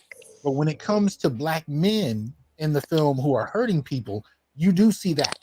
So that's, you know what that is, Dr. T? Go ahead. That's propaganda, brother. Think about that. Think about that. But also, this is society's way of trying to tamper down and trying to make the police image not as bad. You know, George Floyd, with all police killings and all of the excessive force killings that's going on. But think of back with Birth of a Nation, the original one, W.D. Griffith's film. Right. How the way our image as black men was perpetuated, that we are the beasts, we are the monsters, we are the sexual deviants. Right. Well, if we go back, we're Gen X, and we saw the first movie. I remember there was a lot of craziness going on with the first movie, because first of all, they say Tony Todd's a very tall man, and the image of him, how the way he was killing, he was imposing, but also there was the still taboo dynamic of interracial sex going on. And actuality, there was the implied attraction with that. So there was a lot of taboos going on there, and you can still see that was going on. But what gets me was how the way this is being played out in 2021. And I wrote some notes and I said the black hetero male man's image must be destroyed and exploited. And how the way they're destroying Anthony's image. Anthony's a heterosexual male. Her father's a heterosexual male.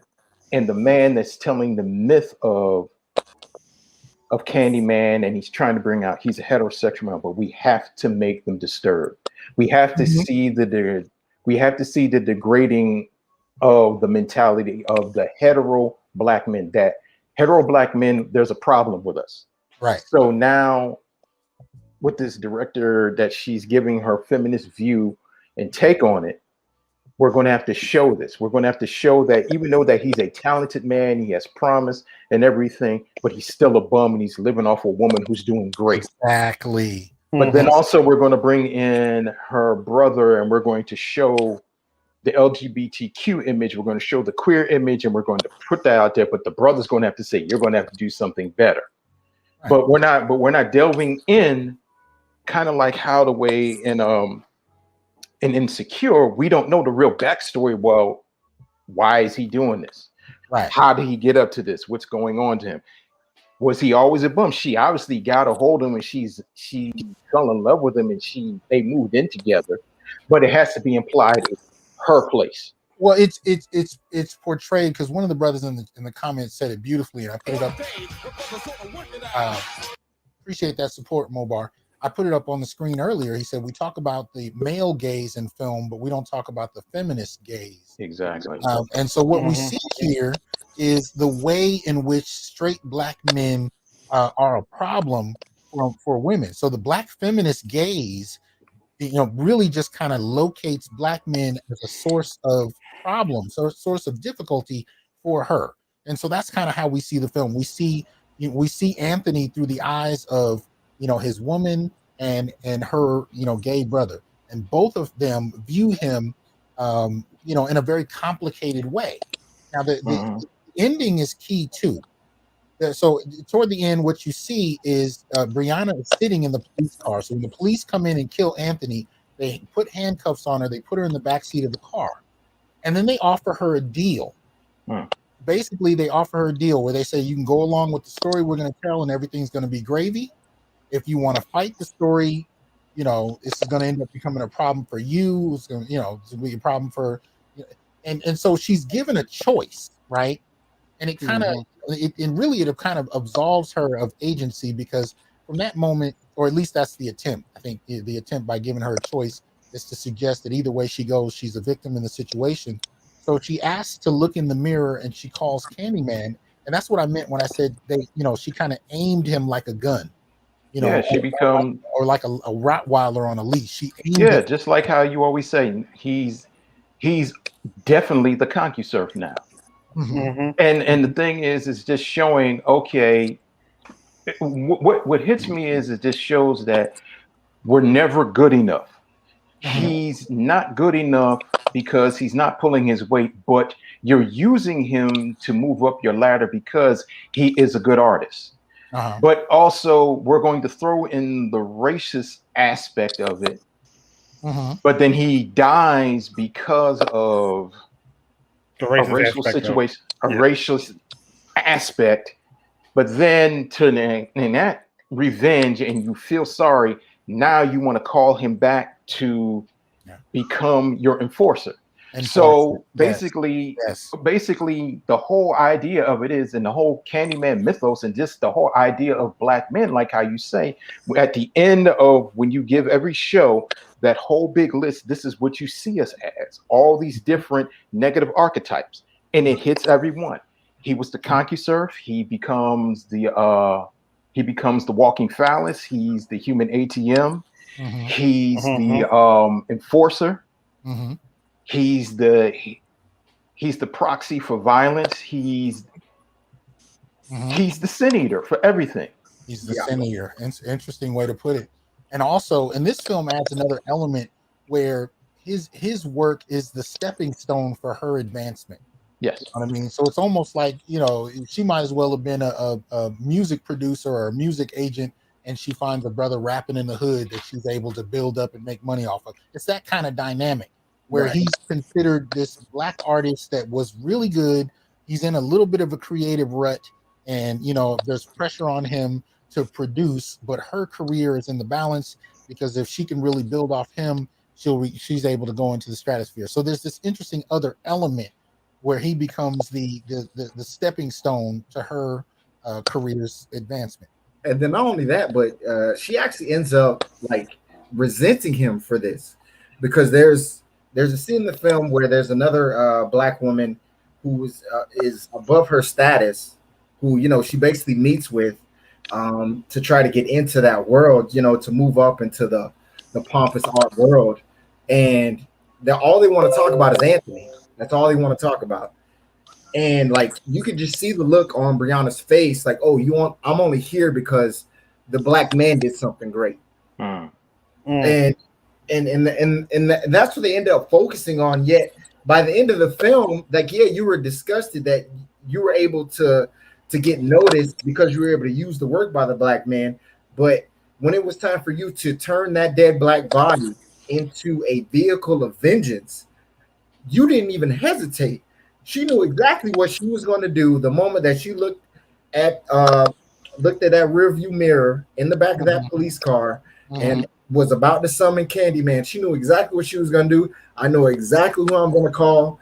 Even though I didn't appreciate him while he was alive, even though I was ready to reject him, I was breaking up with him, I was going to have my gay black brother like even possibly commit violence against this man. Right. Yet when he's a dead body, now it's time to put you to use. Now you're ready to be used to further and protect me at this point. Right. And so in other words, this film should have just been sponsored by BLM. Well, yes. Thematically, I'm just saying. No. Good evening, gentlemen. What's up, officer? Hold up. We got to do it correctly if we're going to do that. From the panel to the chat on 3. 1, 2, 3. Woo! What's up, man? I have not seen this. I have not seen this visual abortion. I have not seen it. From the take of you fine gentlemen, while I'm smoking this even just as fine cigar in the car, we're gonna go far. I think this is what you call devastation to the black nation, and it's funny that cinema today is hell bent on making black men the ultimate enemy. But if you go through historical studies, the black man is the ultimate hero.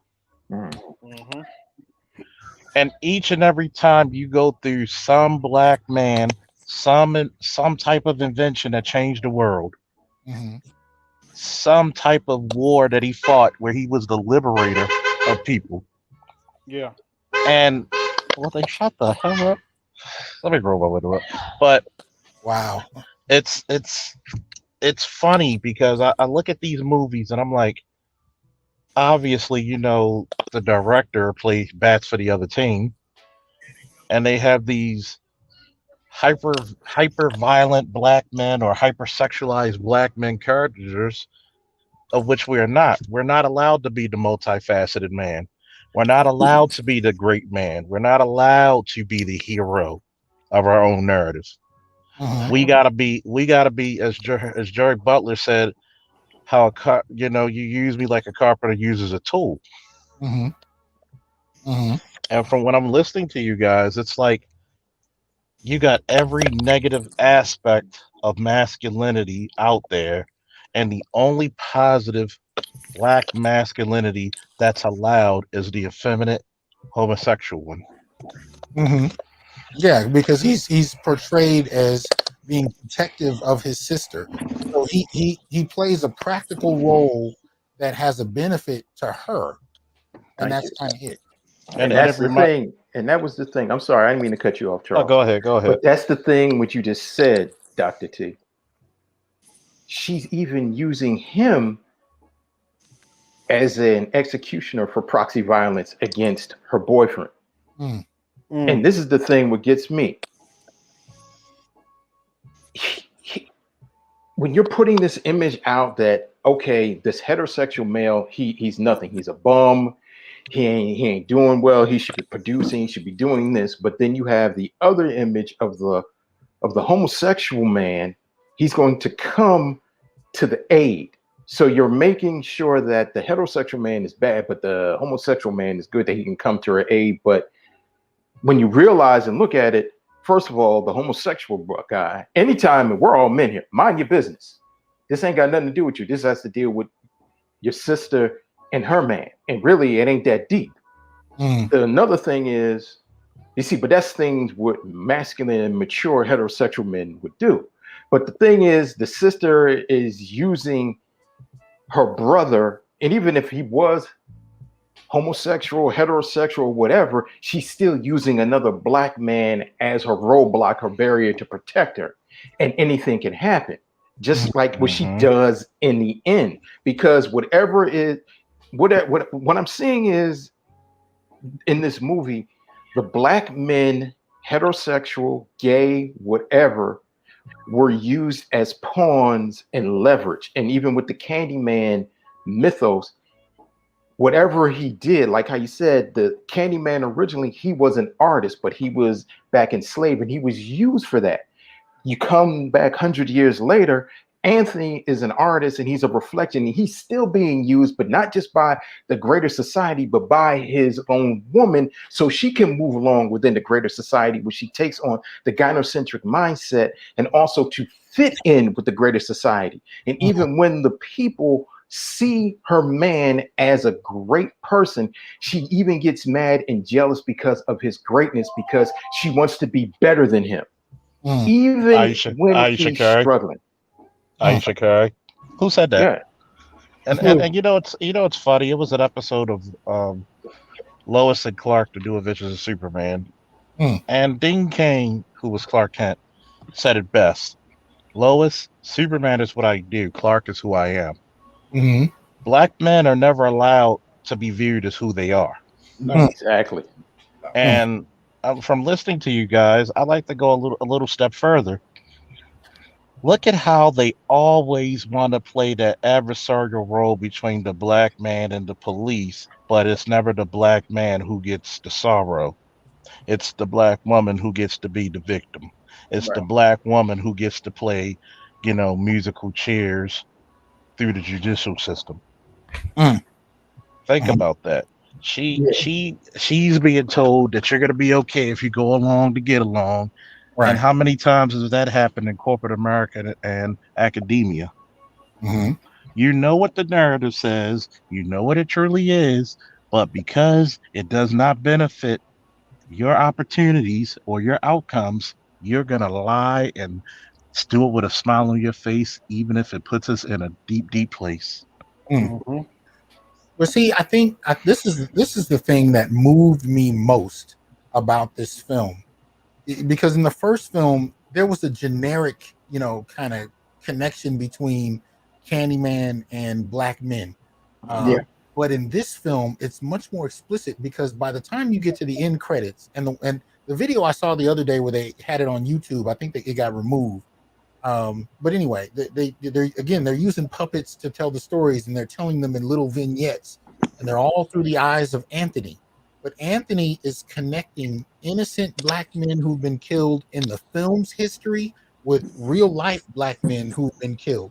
And so there's this subtle statement that in some way, shape, or form, black men that we know of in the last number of years who've been killed are somehow connected to Candyman. Now, again, Candyman is not a hero.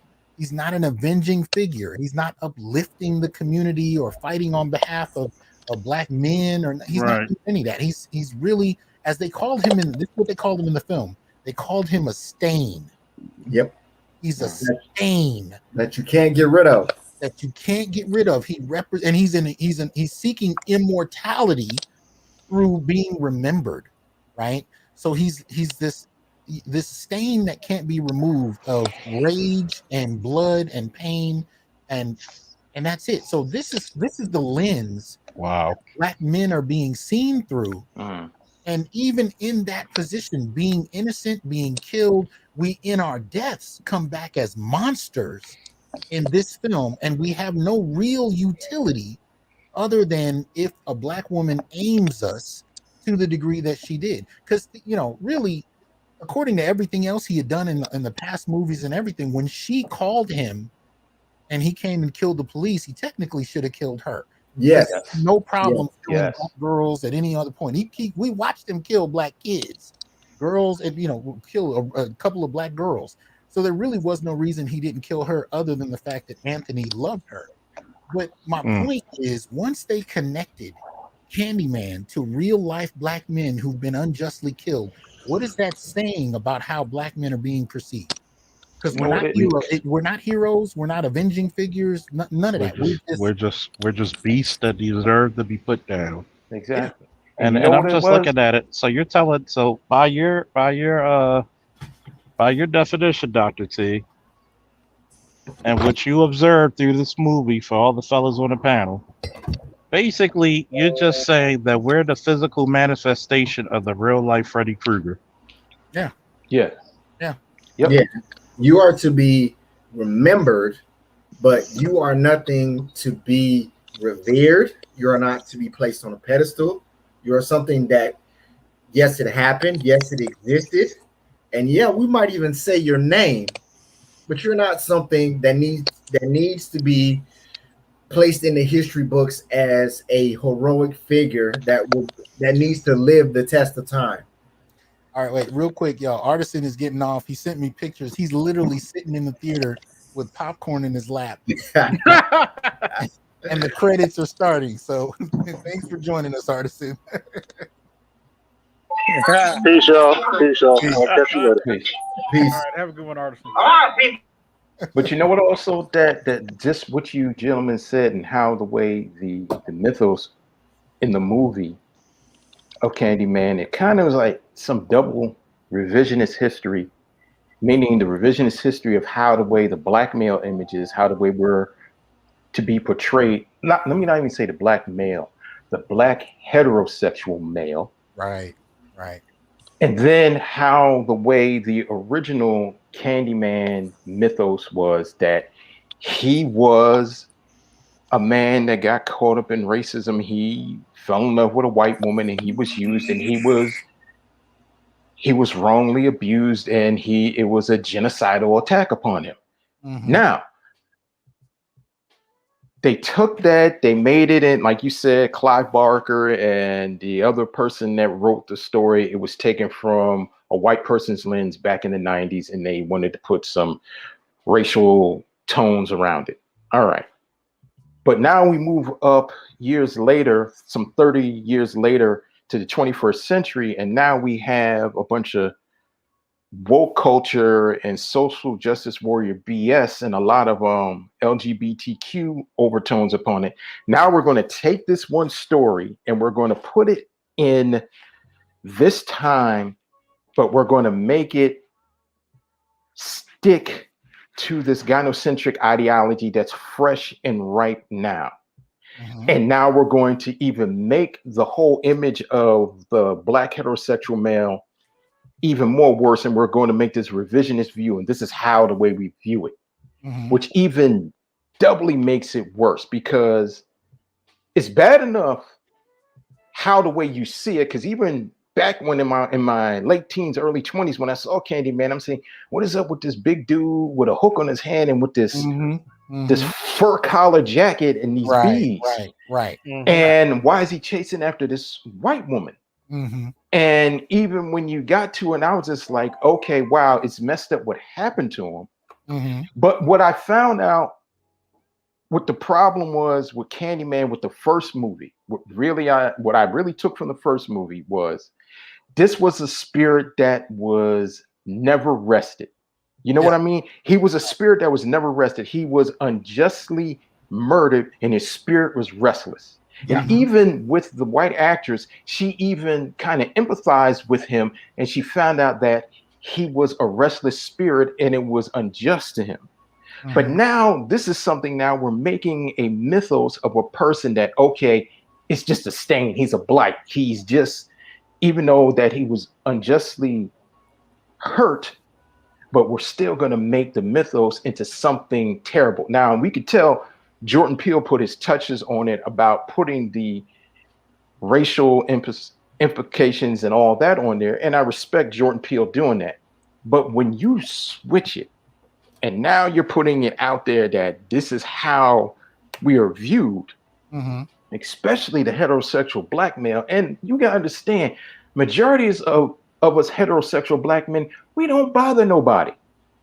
We don't bother nobody. We don't go and do what you think it is. But the problem is, it's the crush down on the masculinity of a black man, and to make us to be, just to make us be submissive, to make us be underlings. You can be masculine, but you can't be masculine when you want to deal with your woman. You only can be masculine when you're laying down with her. You cannot be masculine decision making. You can't be masculine, and you can't be assertive. And when you're stating your point, when you're wanting to lead the relationship, because within that relationship that you're talking about in the movie, she's leading. Yeah. She's she leading. reminds him of that, by the way. She reminds him of that. And leader. Go ahead, Case. TC. How does she remind him? Well, because in the beginning, and the crazy part about it is that it happens almost immediately in the film, because her gay brother, he's the one who tells them about Candyman. He goes over the story, and interesting enough, the story he tells is inaccurate. Like, it's not what happened in the first movie, but that's neither here nor there. But yeah, so he tells the story, and then afterwards, Anthony and Brianna, they're in the bed together. And then she lets Anthony know about this is her apartment, and he has to correct her, like, wait, this is not, I thought this was our apartment. Right. Oh, my bad. It's ours. So she kind of, she lets it, because as men, we understand that it's all about tangibles and resources. You can only lead when you are providing financial benefits. So if she's the one who is paying for that apartment, which is actually a really nice apartment, I must say. I know it's a set, but that apartment is really nice. If she's paying for that apartment, like, of course she's the leader. It doesn't matter what he's going to do at that point. And that sets up the rest of the film, because at no point does Anthony lead. Anthony's not a leader. No. He's at the behest of all the black women in that film, even his mother. And the thing is that twist of Anthony being the baby that was in the original film, that should have been, because we're talking about films now, and I'm a little bit of a film geek myself, Dr. Johnson. So when you have a twist like that, that is supposed to be like breathtaking. Like when you have a twist like that, that is supposed to be something where it almost takes the air out of the entire arena once everyone figures out, like, oh wait, he was the baby from the first film. Oh, this is crazy. But because of the fact that they emasculate him so much that he is just at the behest of all the black women throughout the film. So when his mother tells him, like, yeah, we were the ones, dealing with Heather in the first film, it's like, wait, so Helen, excuse me, you've been the bootlicker your entire life. You've been a bootlicker your entire life. You have never tried to solidify your own destiny. And being that that's never happened, of course you're not the hero. Of course no one's going to be surprised that you were the baby in the first film. Like, so it's wild. But what we also have to remember, when you have to step back and look at some of the different cues that give you a sense of where they're going with this, right? Like, for example, the use of bees, it really kind of shows us this, tortured soul, this stain, as it was called, and his capacity to pervert nature, right? So there's all these kind of little symbols. But what you just touched on that got to me was this is Vanessa Williams' character. She plays Anthony's mother in the film, and she's brought back from the first one. And really, Anthony goes to her when he finds out that she's lied to him about where he grew up, and even his relationship to Candyman, because in the original film, Candyman kidnaps him as a baby, and he's actually gone for a couple of days. There's even a moment where you see Candyman stick his finger in the baby's mouth, suggesting that there's some kind of connection, and they use that. And I will say that part of it was brilliant, to go back to the original film and use that as a connecting fiber, I thought that part was brilliant. But what it also shows is that he can't trust any of the women in his life. His girl has no, doesn't seem to really have any belief in him. In the sense that she doesn't, even though she's making money off him. Good Lord, she's making money off him, but she doesn't really trust him. And again, even when he's trying to protect her, she sees him as a threat. His mother has lied to him, so all what he's believed about himself the whole time, is not true. So there's this kind of break that he's experiencing where he's realizing he can't trust any of these people. And in the interesting way, appreciate the support, Lionel.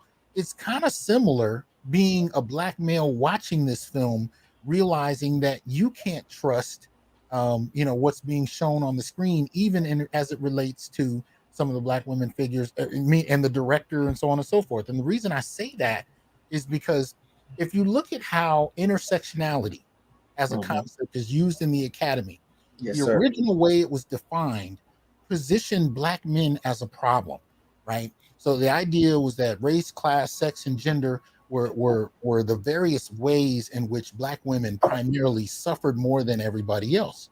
But when it came to black men, they suffered in every capacity except they were privileged by their gender. So you can already start to see, and this is what the director, was it Naya? I've been calling her Nia, but Naya DaCosta, I think her name is. You can tell she's been educated in this tradition, right? Where black men are the problem. So you have gay men, you have black women, you have white women, and even gay white men in the film, all of whom are looking at Anthony as a problem. And it really goes back to this original conception of intersectionality, where black men are still a problem, even though they're killed more than everybody else. And then in the last 10, 15 years, you get this language in the academy where you have you have gay black men, you have black women, that are writing about black men being a problem, even that they die too much. They take up too much attention. So even in death, like Candyman, they're still a problem because they take attention away from the deaths of everybody else. So even though nobody's dying anywhere near to the same degrees, except for maybe Native American men, black men are still the problem because even their deaths take up too much air in the room. And so this kind of perception is carried out in the film via this director, where black men are still the problem.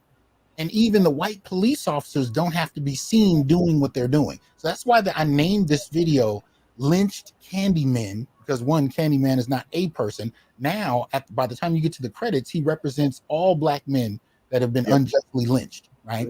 So Candyman, Lynched Candymen, and the immortality of black male monstrousness, it doesn't go anywhere. We are all connected as black men, as monsters, and that monstrousness is immortal, like Candyman, because of these perspectives and these practices. And this film links us all together in opposition to the black LGBT and black female, black feminist worldview. Which is, and what's so wild about it is that the fact that literally at the end of the film, Candyman, Tony Todd, finally Tony Todd is revealed, but he tells Brianna to tell it. I can't remember his exact words, but he basically says, tell everybody. So it doesn't even matter that it's obvious that there has been some supernatural entity that has been murdering people throughout this city, even murdering teenagers. That's not enough to get black men in the national talking lexicon. It needs a black woman to do so. Right. Which oh, go ahead. Oh yeah, I'm sorry, but yeah, and I think that basically was the thesis statement of the film. That's the point that the director was trying to get everybody to understand. Like, no matter what happens to these black men, no matter what circumstances it happened under, even if a black woman was under distress by white people when it happened, that's not enough. We have to be the ones to direct everyone in American society to carry on the legacy of these dead black. Yeah. That's just, it was so, like, by the time the film was over, because I didn't stay for the credits, I was disgusted. I went there with my girlfriend, and once the movie was over, like, okay, it's time to go now. So I didn't even see the credits that you mentioned, Dr. Johnson. But it's like, oh, okay, so this is the message that you're trying to put out, and it lingers on you. It lingers on the tongue.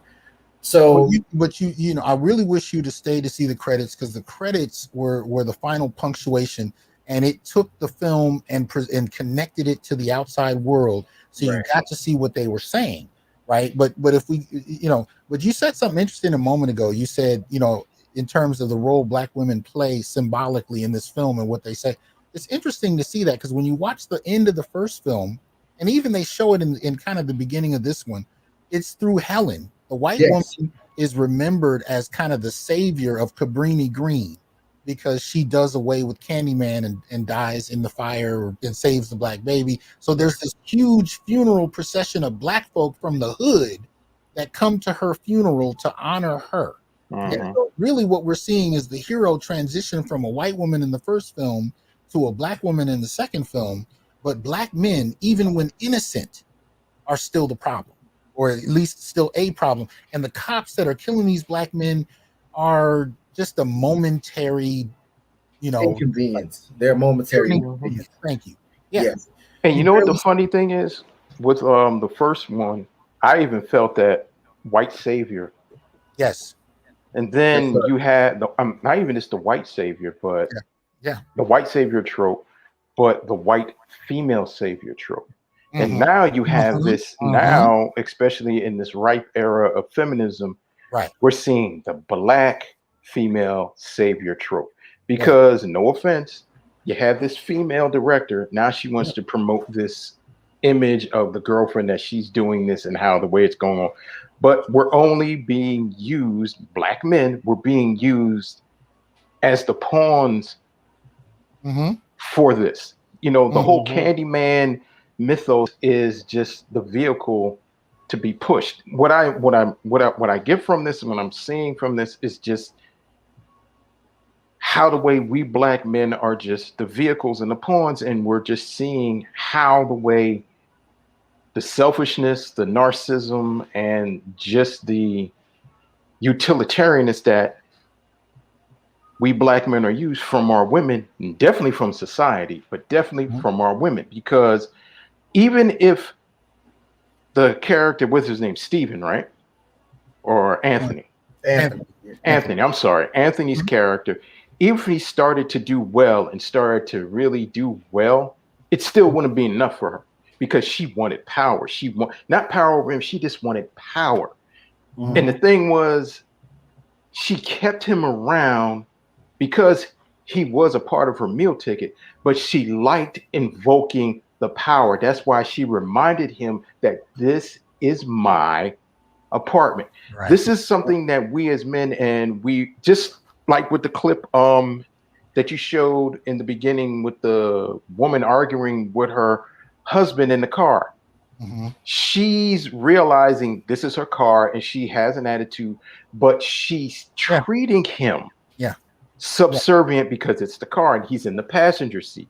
But when he leaves and she realizes that her narcissistic supply isn't there,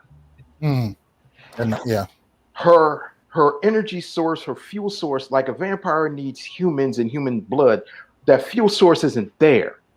So she has to go back and get him. Her boyfriend in the movie is her supply, her financial supply, her supply to feel good, her sexual supply, the supply that shows that she can have control over him. This is something that we see within the past 40 to 60 years with our women. This is what we see with our mothers. We've seen it with our fathers. We've seen it with the men, but also we've seen it with our girlfriends and our wives, that there's this power dynamic and it's being put out that you don't need a man. We grew up in that era in Gen X. We don't need a man. You can't do nothing. What have you done for me lately? If you want to get with me, you got to have a job. But if you get with her, and if she makes just an upwards of $10,000 or more, that shows that she has power. But if you even on par with her, even if you become president of the United States, your wife still has to make kind of fun of you. because it doesn't matter what you do. It doesn't matter. I mean, it doesn't matter who you are. It matters what you do for her. And even if you don't do as much as her, even if you're not making as much as her, and even if you have a skill or a trade, you're still seen as that concussor. You're still seen as that battery, that supply. And that's what the terrible thing is when you're seeing this, and there's no feeling or weep for Candyman or all the Candymen, and even the main protagonist, the male in the movie. And this is the terrible thing that it makes you feel mad, it boils you, and it also makes you feel sad because this is how the way our images are being portrayed. Right. And this is how the way we're being viewed. And when people realize, like, well, no, you're more than this. No, I'm more than that when I'm dead. Yeah. And when I'm dead, and this will only linger on for maybe a week or two. So now understand the other component to this too that's related to what you're saying, Malika, is when we look at Black activism post BLM, so post 2015, what we start to see for the first time in the history of Black activism is Black male death being used as a footstool to Black female uplift. Yes. Politically and so on and so forth. So just like Candyman in death, who becomes her weapon, who becomes a demonstration of her power, the Black men that have died since 2015 become the step stools to Black women's power.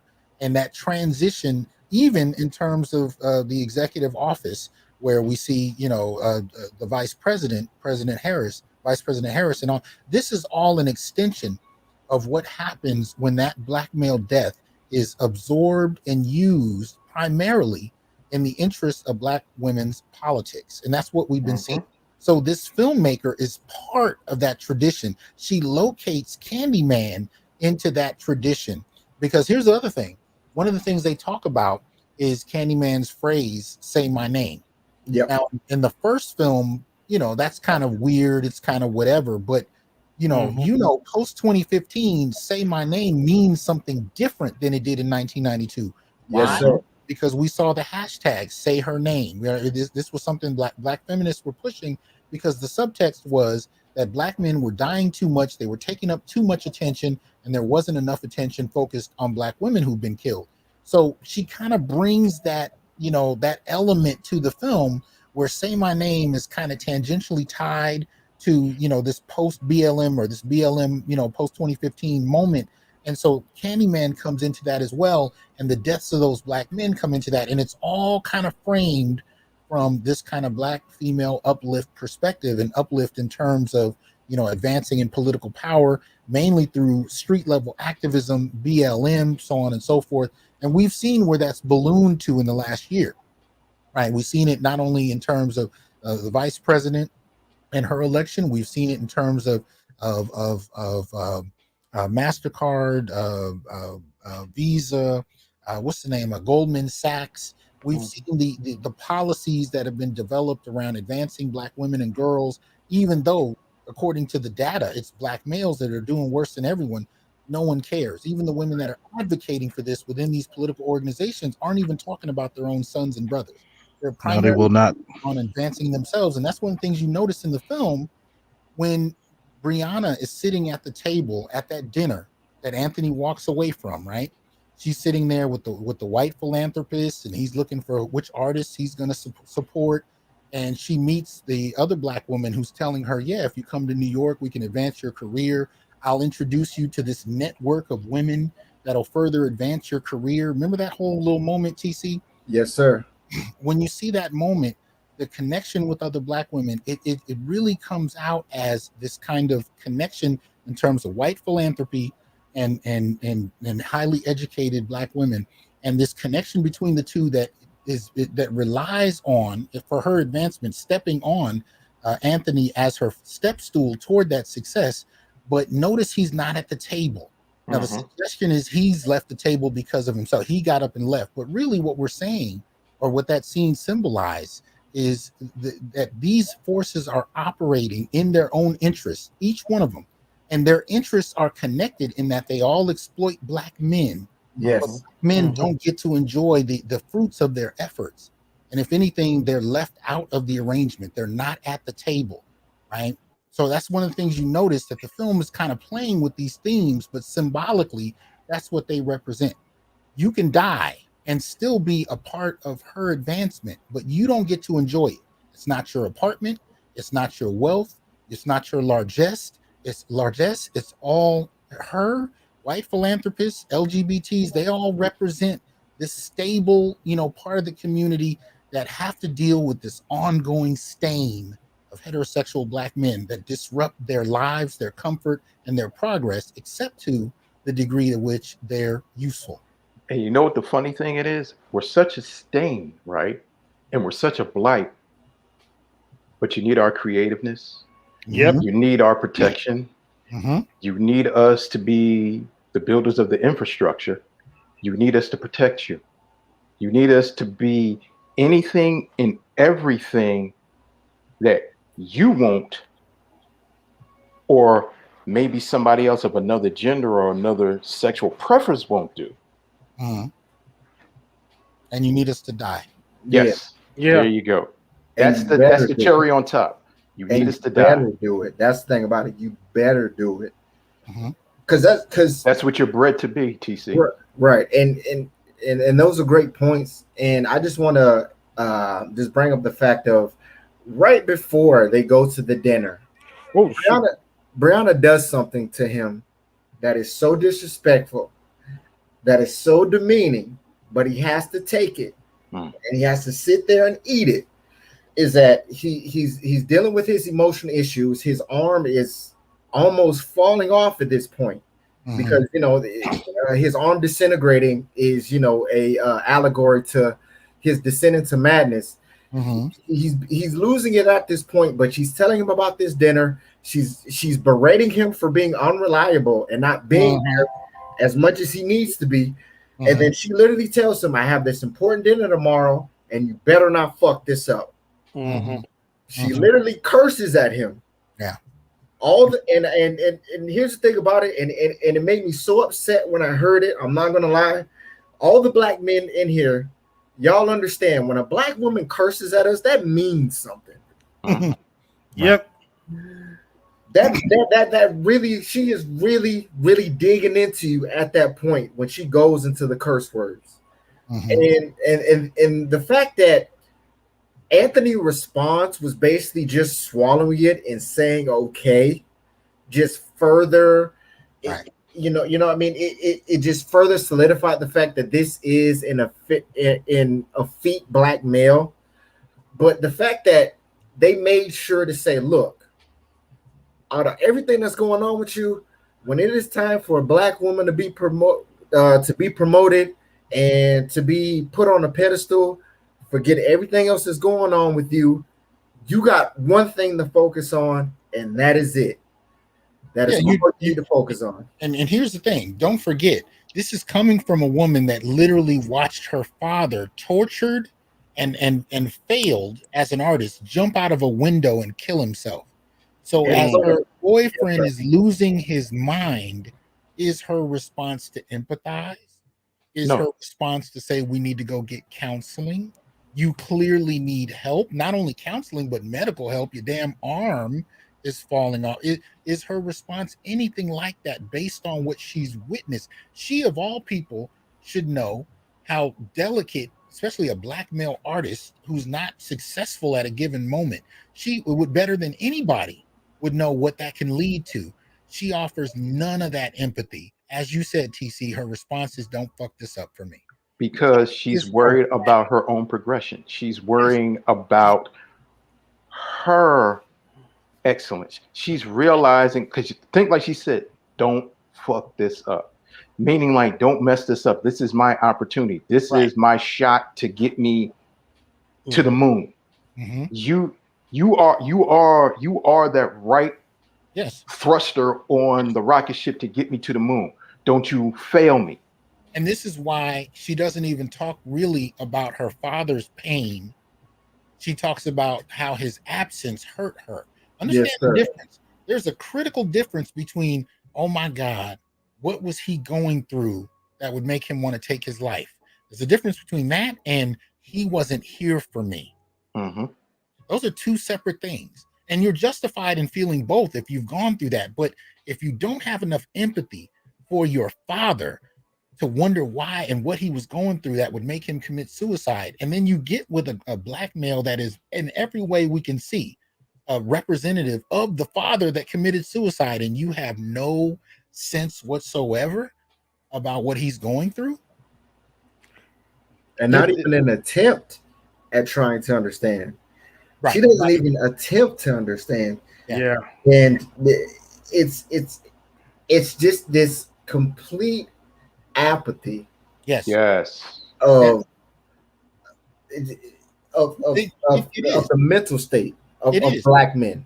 This is why the last time we really, one of the close to second to last time we see them together, she starts to call Candyman's name, and he starts smashing all the mirrors in the room, which she took as he's gonna hurt me. So she started to treat him like an abusive boyfriend, even though he never touched her. Yes, sir. Never any indication he had touched her in the past.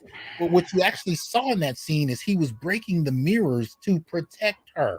But she was so connected. But you know what else? You know what else that could be? That could be recognized as, Doc? Him being assertive and aggressive. He wasn't passive. He wasn't submissive.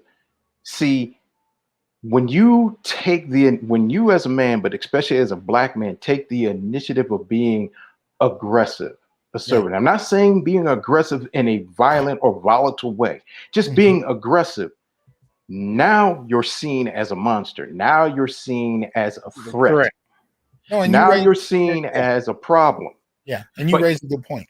You raise a good point, because in that moment, she says, I'm going to do this. He says, don't do it, in terms of calling Candyman. He says, I'm going to do it. He said, don't do it. And then she starts to do it by smashing the mirror. He took her choice away to call Candyman. He asserted himself. And even though he was asserting himself on her behalf, the fact that he asserted himself, she saw as a threat as well. I agree with you. You know, and also, what do you? I'm sorry. I'm sorry, bro. What he was doing as a man, he was protecting his woman. Yeah. Which a lot of women want. But the problem is, you're dealing with a woman who didn't want you to protect her how the way you want to protect her. She wanted you to protect her how the way she wants to be protected. You see, women are naturally chaotic. And she realizes that she thinks that she can get away with something and she could do whatever she wants when she wants, and she's not willing to accept the consequences. As a man, we are seeing the logical consequences, and he's doing what he needed to do in that moment. And he was doing what he needed. That when you're acting in natural masculinity, that becomes a threat to women. I'm sorry, AB. Go ahead, bro. It never ceased to amaze me how some black women are just oblivious to danger. They just be doing the goofiest stuff and be in the mid. You know, somebody about to pull a gun out. And this picture right here, I found this picture. I don't know if you can blow me up, but I just added a little bit onto it. Actually, I don't know how to blow you up, but you might be able to. Can you share your screen? I don't know. I'll send it to you on Twitter. It's okay. On Twitter, okay.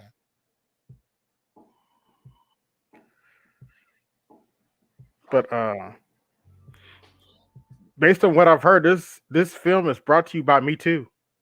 I'm not Me Too. BLM. Yeah. Okay. Yeah. Okay. Okay. That's how I feel about the. Yeah. I really don't want to see it now, but you know, I still might see it just for reference. Yeah, I mean, if you want to watch it to understand the propaganda, then by all means. But yeah, I mean, you got the BLM tag. I mean, that's basically what it was, because that's the point that I was bringing up, and Dr. Johnson was bringing up. The director is clearly from she's from Alphabet. She's from. That's what I was trying not to say earlier. I didn't want to be harsh. right, from collegiate. She's from collegiate learning, and at this point, we all know what collegiate learning is. So yes, she's accepted all that, and now she's put it in film form, and all interactions with black men in this film is through that lens. And it is absurd with the last point that we were just talking about, which is how that Anthony was trying to protect Brianna by destroying the mirror. That aggressiveness, that's domestic abuse. Okay. If you're a black man in this era, if you were to do something like that and she called the police on you, you know you could get arrested for that. And I want all the black men who's listening to me now, especially the young black men. If you watch that film and you see what Anthony does, if a black woman calls the police on you, you are going to jail. Period. Yeah, pretty much. I just said it to you. Period. You are going to jail. And because they can use, all it was that, whoa, he was being way too aggressive with me. He might as well have hit me. Oh, we have a police officer here on the panel, so yeah. So, and that's something to really take away from that scene, is that it's almost like, okay, even if I'm trying to protect somebody, that could be seen as mental illness, that can be seen as a threat, that can be seen as potentially an act of war by destroying property that you don't even know whether the mirrors he was destroying was something that he paid for. What if those are something that he paid for? He is well within his rights to protect his woman by destroying that property. But at the end of the day, it's all about how she felt. And that's what the movie, that's one of the other like underlying themes of the film. It's all about what the black woman is feeling, fellas. Doesn't matter what it is that you're trying to do. It doesn't matter what your intentions are. You are going to do what that black woman tells you that you're going to do, because that's the right thing. That's the right thing. Your logic be damned. That's why she said, don't fuck this up for me, and this is my apartment. Yes, sir. Right. No, I see that. I'm trying to pull this picture up that AB just sent me. Damn, my all right, so let me open it up here. Yeah, this is interesting, man. This is an interesting pic. Check this out. Yep. Yeah, that's it. Say it. Brought to you by Black Lives Matter. Well, that's. I mean, you know, I can definitely. That's how I feel about it. Yeah. And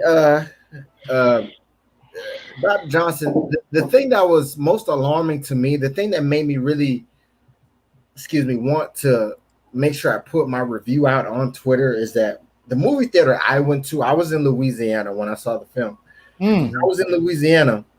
The movie theater was packed. This was a Saturday. This was a Saturday afternoon. I went to go see the movie at 5:45 on a Saturday afternoon, and that movie theater was full of black people. More importantly, full of young black people, and the majority of them was going to go see that film. So if all those young black people are going to go see Candyman, and these are the subliminal messages, because this is what we're talking about. We're talking about a lot of the overt messages, but at the same time, especially to young black people, these are subliminal messages to them. These are the subliminal messages that they're going to be absorbing when they watch that film. And Candyman ended up being the #1 film at the box office over the weekend. Yeah. Because black people in general have been like fiending for a horror film with a predominantly black cast that is dealing with black issues. Black audiences have been hoping for a film like that for the longest, and they finally got one. And this is what we got: a emasculated black man being stomped on by gay black men, his mama and his girlfriend. Yes, by being used by his girlfriend, being used by the upper echelon of white society. Yeah, lied to by his mother. lied to by his mother, and the thing with his mother too is very interesting, because that plays into the relationship that Brianna had with that other woman in the scene. Because the thing that a lot of black feminists don't like to talk about, Dr. Johnson you and Dr. Tommy Curry have alluded to it before, is that they are on a united front when it comes to black men, but amongst each other, there is a competitive disgust with another. It's almost like you blacked out for a second. A competitive what? There's like a competitive disgust amongst one black feminist to another. Okay. It's almost like they're feeling like, oh, the one at the top is using me to stay at the top. Okay. Especially if I'm a younger one. Mm-hmm. And it's almost like they allude to that, like, oh, you know, he was a young black man and his mother's lying to him. She didn't tell him the truth, because, you know, that is something that potentially single young black mothers are going to do to young black men. And I just found that interesting that a black female director was going to try to send that out as well, because there's always been this weird tension with black feminists amongst each other. Now, when it comes to black men, of course they're going to be united in their front, but when they're trying to critique each other out in the open, it always has this disdain. It always has this disdain, and it shows up, like the relationship between Brianna and I've been trying to remember Anthony. Like that relationship between like her and Anthony, but also with that other black woman she's trying to get with in New York. Like, it's almost cantankerous. Like, it's just. Oh, okay, yeah. Yes, it's just they always have that weird relationship with each other. Mm-hmm. Don't want to address it, and it was almost like she had to take a second in this film to address it real quick. Like, oh, you know, I know we don't always get along, but when it comes to these black men, well, what do you think they act like? They're acting like they're masters. Yes. Where did they get that from? They learn that. They learn that in academia. They learn that in the business world. You got to understand something. You know, the 80s and the 90s produced a bevy of black women that took on the white male capitalistic mindset. I'm going to step on anybody to get ahead. I don't need a man. I don't need this.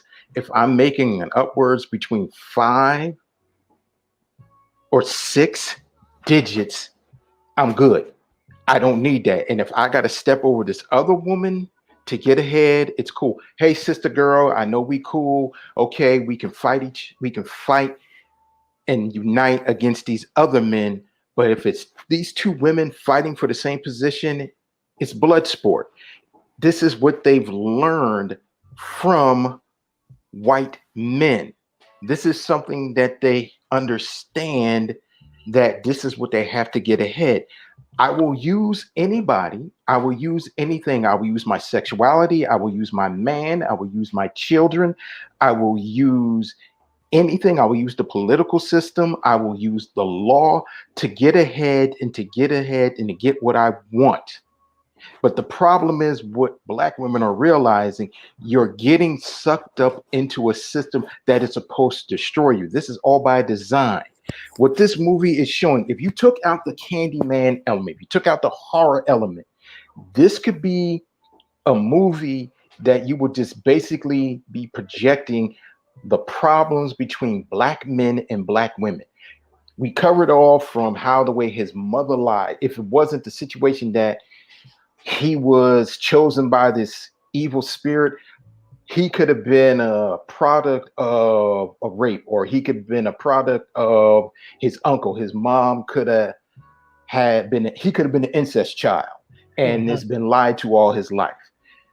You take out all these elements, you still dealing with the central elements in the problems of black men and black women, and how the way, even coming up to his death, you can still deal with how the way Black men are viewed. This is how the way this woman, the character Brianna, she is using anything and everything to get ahead. This is all about her getting ahead. This is about the Black woman's desire to get ahead, to be ahead, but she will never ever be happy. Kevin Samuels has made big popularity in a year and a half on speaking that Black women have gotten ahead, but now they're at a certain age where they're unhappy because they got ahead, but they don't know how to be in relationships. Brianna didn't know how to be in a relationship with this man. Brianna didn't understand what her father went through. She didn't have the empathy nor the sympathy for her father, and definitely for her man who's being afflicted through something. Even if it's through supernatural means, all she cared about was her progression. All she cared about was her advancement in her career. Her man was deteriorating. His mental state was deteriorating. His physical state was deteriorating. She didn't care. He could have been falling apart. Well, as a matter of fact, the best relationship in the entire film was between the two gay men. Exactly. The most functional relationship was between a gay Black man and a white gay man. That was it. I mean, which says a lot about the perceptions of Black men, because again, the way I interpret stain is similar to Anthony's arm in the film. Black men are considered a cancer. Essentially, what Candyman is, he's a cancer based on a tragedy. But we have Chaos Reign in here. Wanted to be able to welcome Chaos in. Yes. Tell us if you saw the film and if you have any thoughts on it. No, I haven't watched that film. I remember Candyman back in the 90s. I think the second movie I remember more, if I can recall. Okay. But my thing is this: moving forward with propaganda, because this is what the movie is. It's shedding a greater light, to keep reinforcing the program of Black male sissiness, and I guess Black female over exert masculinist, if you want to call it that. Okay. And Black female. You got and you got to understand role reversals is a necessity to maintain order in the world you live in today. If you notice that most people that watch that film, and I'm not sure how much they make on the box office, I know there was an article saying that she's the first Black director to hit the top 10 ever. That's not by surprise, and that's by design, because a lot of your old films back in the 80s and 90s are being remade because there's nothing innovate right now with Hollywood. Most of the innovation they got was mostly the hype was in the 70s going on to the 80s. After that, you see them start making remakes as the end of the 20th century. Because let's be honest, people that still write these scripts and create, I know there's a Black person behind it. And notice that these people are not really that creative. As I'm looking at the catalog of work lately, there's nothing really decent to watch in theaters right now, if I really want to waste my time. Unless it's something that's like action-packed, possible. But anything in regards to drama, horror, and all stuff, it's been played out. It's so diluted. You don't get the same thrill no more. Hell, they're remaking a Halloween movie right now. So there's nothing to innovate anymore because it's supposed to give a scare of fear. I know a few women on IG said best that they feel when they watch, they don't feel so much in fear. And that's only one particular sister. Now, I can't speak for all this, but I know that this movie is only supposed to reinforce the same big bad boogeyman Black man. Even to the point now they can't even show white cops or whatever killing Black men like that because it's already a bad stain already in this country. I think moving forward, they might follow the same rubric in regards to showing the Black male evil and white savior complex in another way, where you don't see the white person deal with this Black man and give him the justice. You're just going to see shadow, and that's pretty much it. And I think the shadow thing, to be honest with you, is something that they would experiment anyway from the director, because they know what's the climate in this country. So to put that off is going to put an even greater dagger to that movie. So they don't want to put more daggers. They already did enough already by just having the young dude and the old Candyman as in that film already as is. And it sets precedent to people that watch and can't really decipher the propaganda, the images. They won't know what the hell they're watching. They figure it's something for entertainment. But we all know you just don't go spend $10 on a ticket just for entertainment. You try and see what they put in theaters. If it's me, I wouldn't spend on a lot of these films that's putting negativity towards Black people, especially Black men. I'd rather watch it in some other fashion or spend money, because me giving my money, it furthers them to fuel them to keep putting out more and more propaganda, either if they got the money to do it or not. Once they know something tank, they're gonna re-examine, reevaluate, and try to come up with something totally different. That's how I look at it. Well, here's the thing. I think it's clear, and a lot of people were saying it in the comments earlier, that we're dealing with propaganda. My thing is, I just want people to have a lens, to have a way of interpreting this propaganda and making sense of it. Yes.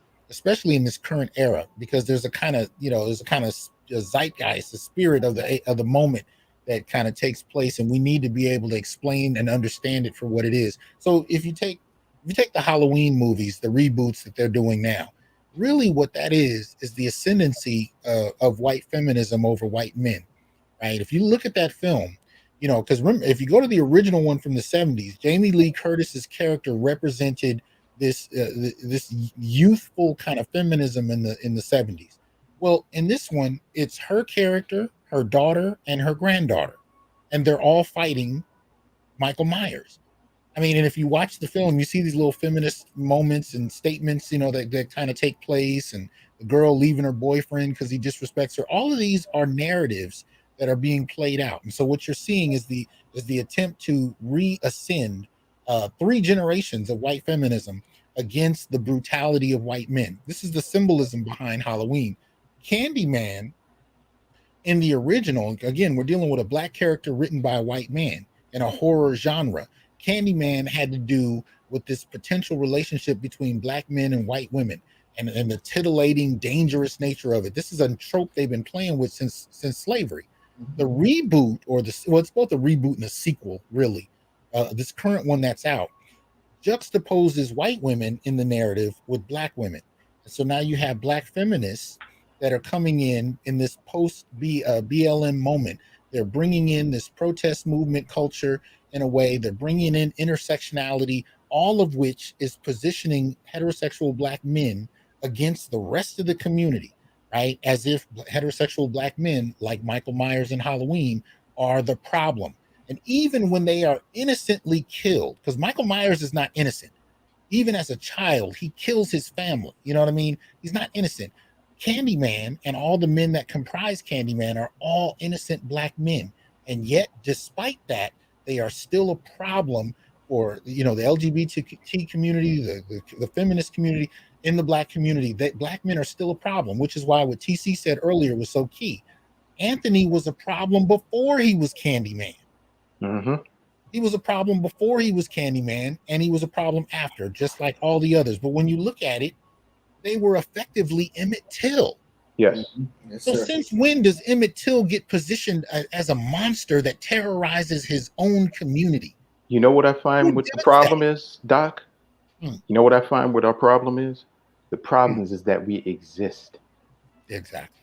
The problem is that you exist. Mm-hmm.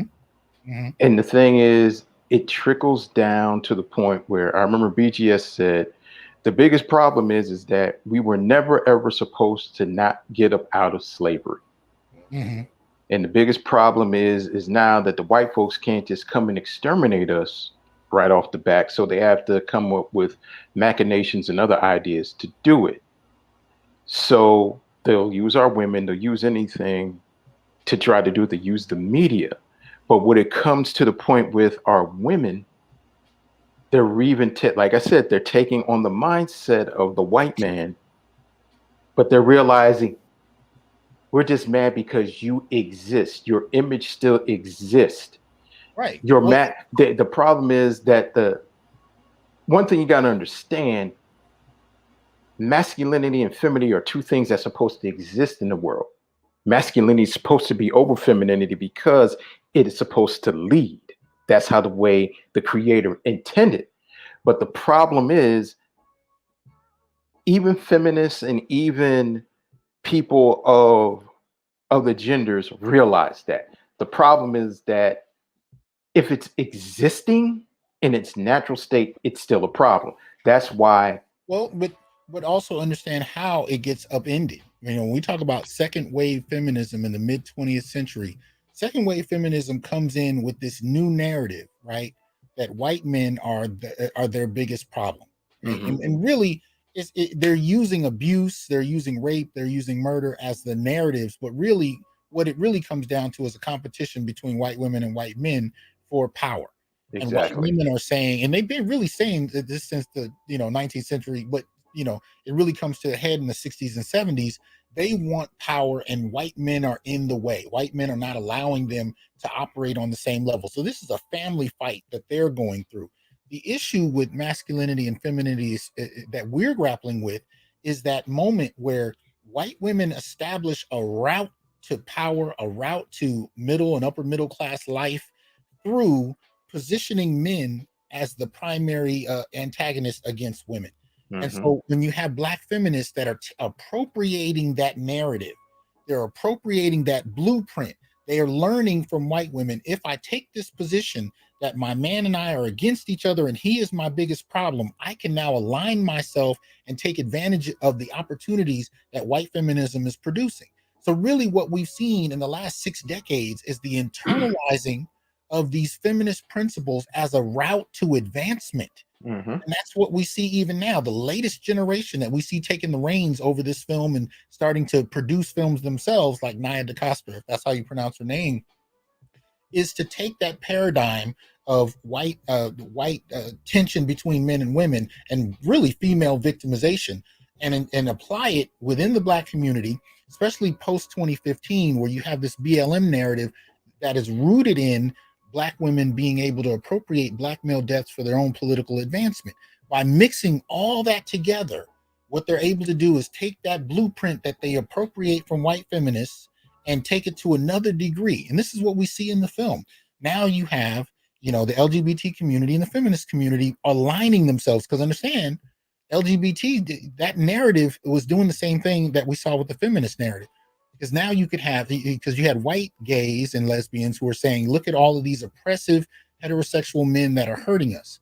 Well, in order for black LGBTs to advance, they did the same thing the feminists did. They said, look at all of these sexist heterosexual men. But the problem is, heterosexual black men have no freaking power. Thank you. They have no power. They're not enacting policy. They don't have the power to. Hell, even in churches, you may have heterosexual black male pastors, but the congregations and the administrations of those churches are all run by women. So what I'm saying is the feminist and LGBT narrative of appropriating the white approach to it is something that is internalized in black communities, and black men are positioned to be white men, even though we haven't demonstrated any desire that any, reputable form, shout out to the man Not, where Curry actually goes into this and proves that black men do not aspire to be white men. But beyond that, even if we did, we don't have the power to do it anyway. And so that's what you see in the film. You see black men being made the problem and made the monster, even though we don't have the requisite capacities that white men do that made them monsters in the eyes of feminists and gays and lesbians in the white community. That's what we're dealing with. And this film takes all of those narratives and throws them at the screen. And at the end of the day, you walk away with problematic, straight black men. Yep. Yes, sir. Yes, sir. And that's and that is the theme to take away from the film. Because that's definitely what I walked away from, like after I was done watching the movie. Because Dr. Johnson just listed up all those, attributes. And to be totally honest, it's all there throughout the film.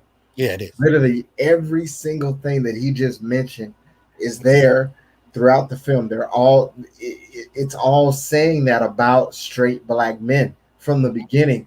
And one of the things that I wanted to ask you about, Dr. Johnson, was when you see the first scene and you see Nathan Stewart is the actor's name. I believe his name in the movie is Troy. His name in the movie is Troy, Brianna's brother. Oh, okay. Yeah. Right. When you see the first scene and he's with his boyfriend, the white male. Mm-hmm. What was your initial reaction when you saw that first scene? I really wanted to ask you about that because I know I had a reaction. I just wanted to ask you, what was your reaction? When you saw that, that was literally the first thing you seen. Let me see. My first reaction to it, I was noticing the apartment that she was living in. I'm looking at this fairly educated interracial gay couple, and Yes. what my first thought was, this scene alone, this one scene alone, is positioning, right, well-to-do Black women, and well-to-do gay men, both white and Black, as being on par, because it's connected to this scene where she says, "This is my apartment," right? Yes, sir. Right. So that lets you know what strata she's in as far as class. And you get the feeling there's a differentiation between her and Anthony in terms of that. Even though he's an artist, he's kind of a starving artist. And the brother, as we see on the screen here, lets the audience know that he's living off of her. So you already get the impression that he's not part of the elite class, because if he was, he wouldn't have to live off of her. So to me, the film positioned white, Black, gay, and Black women as being in alignment with each other as far as their access to success and upper middle class life. And this straight Black man is at best a boyfriend that loves her. At worst, he's mooching off her. He's a problem either way, though. That's what I got out of the scene. When I first saw the scene, I was noticing the alignment of those three people, the two gay characters and the woman, and the degree to which he, as a heterosexual Black man, was not on their level, at least in terms of how they interpreted it. But go ahead and tell me what you saw. Well, yeah, and I mean, I'm in complete agreement. And just as an addendum to that, it's never even made clear whether Anthony truly loves her or not. Yeah, that's true. That is true. That is true. So it's almost like the movie takes the perception that you just talked about and carries that on throughout the film. Like, it's never obvious. Like, yeah, because they don't really have, like, those two actors don't really have great chemistry. I mean, even the characters themselves, like, outside of the actors, even the characters themselves don't have great chemistry. You don't feel this, like, overwhelming sense of love, jumping off the screen. So you can't even tell whether or not Anthony actually loves her. All you know is that, hey, this Black man is here with the gay interracial couple and the Black woman. He's enjoying that lifestyle. Yeah. He's clearly happy, right? But he's enjoying the lifestyle, but he had nothing to do as far as building and getting to that economical status where you can be in an apartment where you're overlooking the Chicago skyline. Yeah. Which ironically was a scene from the first movie when the white woman was looking out of her Chicago skyline in her apartment, and they talked about, that she and her Black girlfriend. So it was an interesting moment where you see it in the original film. It's a white woman who's looking at gentrification, and in this current film, it's a Black woman that's looking at it. But you're correct, and you've corrected me on something. I appreciate it.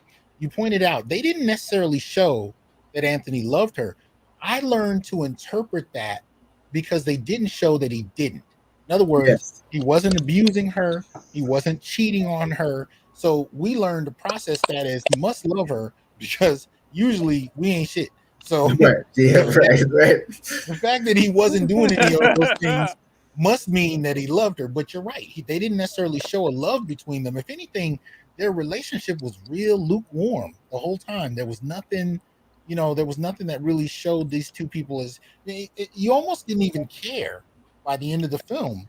That's by design, brother. That's by design, because if you show true intimacy between a Black man and a Black woman, that evokes an emotion that the man cares for his woman and the woman cares for him. What you're really seeing is it's transaction. He's there to mooch off of her, and she's there to use him for a stepping stone. Now that's why we see you're that. right. You're right. But do you know whose relationship was intimate and loving and so on and so forth? And warm. The interracial couple, the interracial homosexual couple. Absolutely. You got the impression that there was genuine affection between those two characters. You didn't get that anywhere else in the film. Because that's the agenda and the narrative that they're pushing. I have nothing against that, but the thing is, and you know what hurts as a black man?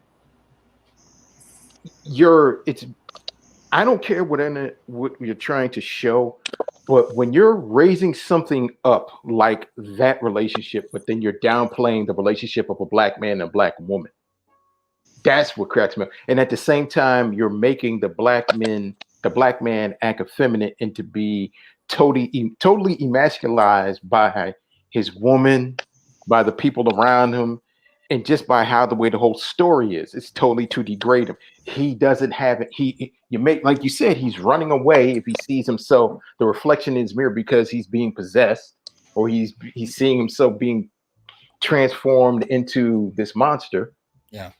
But then also, he doesn't speak up for himself. He has no backbone. He has no balls, because his woman only sees him as a means to an end. And also, like you said, he realized his whole life is a lie because his mother is so-called trying to protect him. And it just gets to a point of just, how the way our image is just being foreshadowed. We can't be loving. We can't. Only time that you can show us being loving or intimate is not unless it's in a hypersexual type of moment. We can't be leaders. Anytime that we try to show some form of aggressiveness or we try to show some form of authority, it's projected in becoming some type of toxic masculinity. If we're trying to move ahead, we got to be on the coattails or on the tip or on the umbilical cord of a woman. But anytime that we have to be upgraded by another gender or another sexual gender's relationship, we cannot be loving. We can't be caring. We can't be strong. We can't be this. Yeah. We have to always be lowly. We always have to be hung low. We always have to be anything but a man. Now, I want TC to chime in on this. This is Sherman, in the film. This was the first black male that was killed in the film that became Candyman. He became one of the Candymen.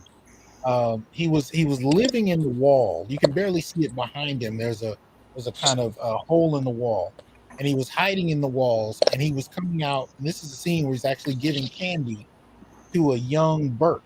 Burke is the gentleman that introduces the main character to the story really behind Candyman. Anyway, this gentleman here is handing out candy. And the low-key narrative we get is that they say he's innocent. He didn't hurt anybody. He didn't kill anybody. But usually when you have a grown man running around giving kids candy, what does that suggest? Pedophile. Pedophile. Absolutely. They don't say it. They didn't say he did that. They highlighted the point that he died innocent at the hands of the police.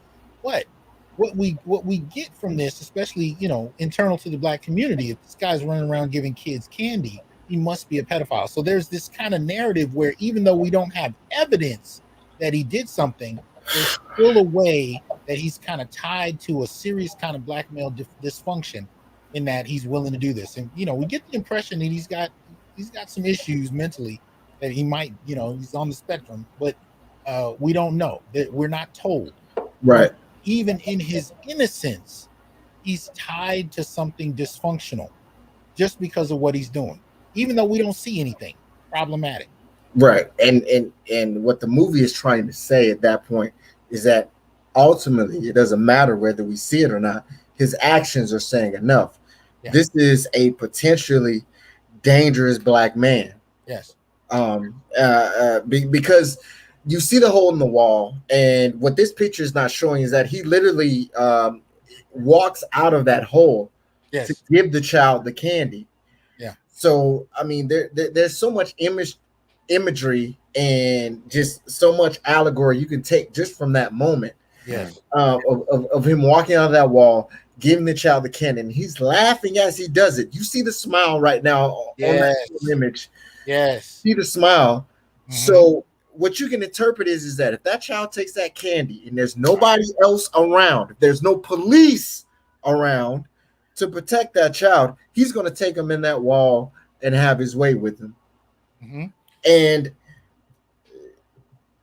that's what black men need to understand when they're seeing things like this, is that you are a constant threat at all times. And you are always one step away. It doesn't matter whether you got mental deficiencies. It doesn't matter about how you grew up. It doesn't matter about your relationship with women. All of that doesn't matter. You are always literally one moment away from being somebody who can completely destroy a child's innocence. Right.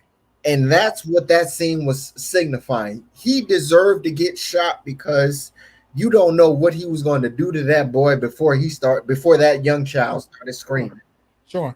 And we also have to understand the way they tell stories about black men. And we're often not humanized. We already talked about how Breonna's father wasn't thoroughly discussed as to what drove him to suicide. Right. And he was touched as well, because he was saying, I believe I can fly. And he jumped out the window. So we know he was going through some mental issues. They didn't explore that. But here's the missing piece they didn't explore either. In the scene you're looking at, he's offering candy to a young Burke. Burke is a little boy at this point, and he goes to the laundromat to wash clothes. And this gentleman, Sherman, comes out of the wall humming a real weird tune. Right. Now, here's the thing. Burke's first response is to scream. Yep. Right. He screams, and the police outside hear it, and they come in and kill this man. And the next time Burke sees this man, he's not only Candyman, but he's just killed Burke's sisters. So I want you to understand something. Burke's voice has in effect caused the end of not only Sherman's life, but in a way, even his sisters' lives. Think about the trauma that does. Many of you have heard the story about Maya Angelou, who talked about as a young girl being molested by a grown man. And when she, and one of the things she did is when she came forward and told her family about being molested by this gentleman, her father and a number of men in the community disappeared that man. Right? The trauma of her telling that story and it leading to the end of someone's life drove her to be silent for a long period of time. She would not speak. The trauma, especially of a child who learns that their word can cause the end of somebody else's life, right? Yep. That was a real life event for Maya Angelou. So when you go back to this film and you look at somebody like Burke, young boy whose voice caused the end of this man's life and eventually his sister's, what impact would that have on him? Well, the film kind of lets you know in some respect it drove him crazy, but he still saw Candyman as some kind of weapon that could be used to defend the community. But my point is, there wasn't enough. They didn't delve into him enough to tell us more about what exactly he went through. And part of that is because I don't think many of these filmmakers know how to tell stories around black men, especially straight black men. I don't think they know how. Right. And especially when you're talking about their mental health. So, I mean, because we've mentioned multiple characters who have mental health issues. You're talking about Sherman. I mean, even Sherman himself being in that project, he would have been aware of the Candyman legend. There's graffiti. There's just the passed down stories of what happened with Helen in that fire outside. Are you telling me that Sherman wouldn't have any idea about what was going on with that? So, well, I think Sherman's story took place before the original film, but you're still right. True, but you're still right. Candyman, they knew about, because Candyman was back to slavery. but the original film takes place later. But I hear your point. You're right. Right, and that's kind of the point. So he would have been aware of what was going on because there was always rumors and things of what was happening, going on inside that project. And it just seems like that the film, it just completely negates about what Black men go through as far as traumas. I mean, we talk about Brianna and her father. She never investigated exactly what was going on with him. She knew something happened, right? She had her own traumatic experience, but nobody investigated exactly what happened with him, because if they would have, then somebody would have had a little aside that said, yeah, he was schizophrenic or he had bipolarism, whatever it was. Somebody would have mentioned something, but none of that gets addressed. And the thing is that when it comes to the mental state of Black men, that is just something that does not matter as much as that the actions of that particular Black man. So it doesn't matter if he's going through something. If he comes across as a potential antagonist, then that's all that matters. He came across as somebody who's a potential villain. So he's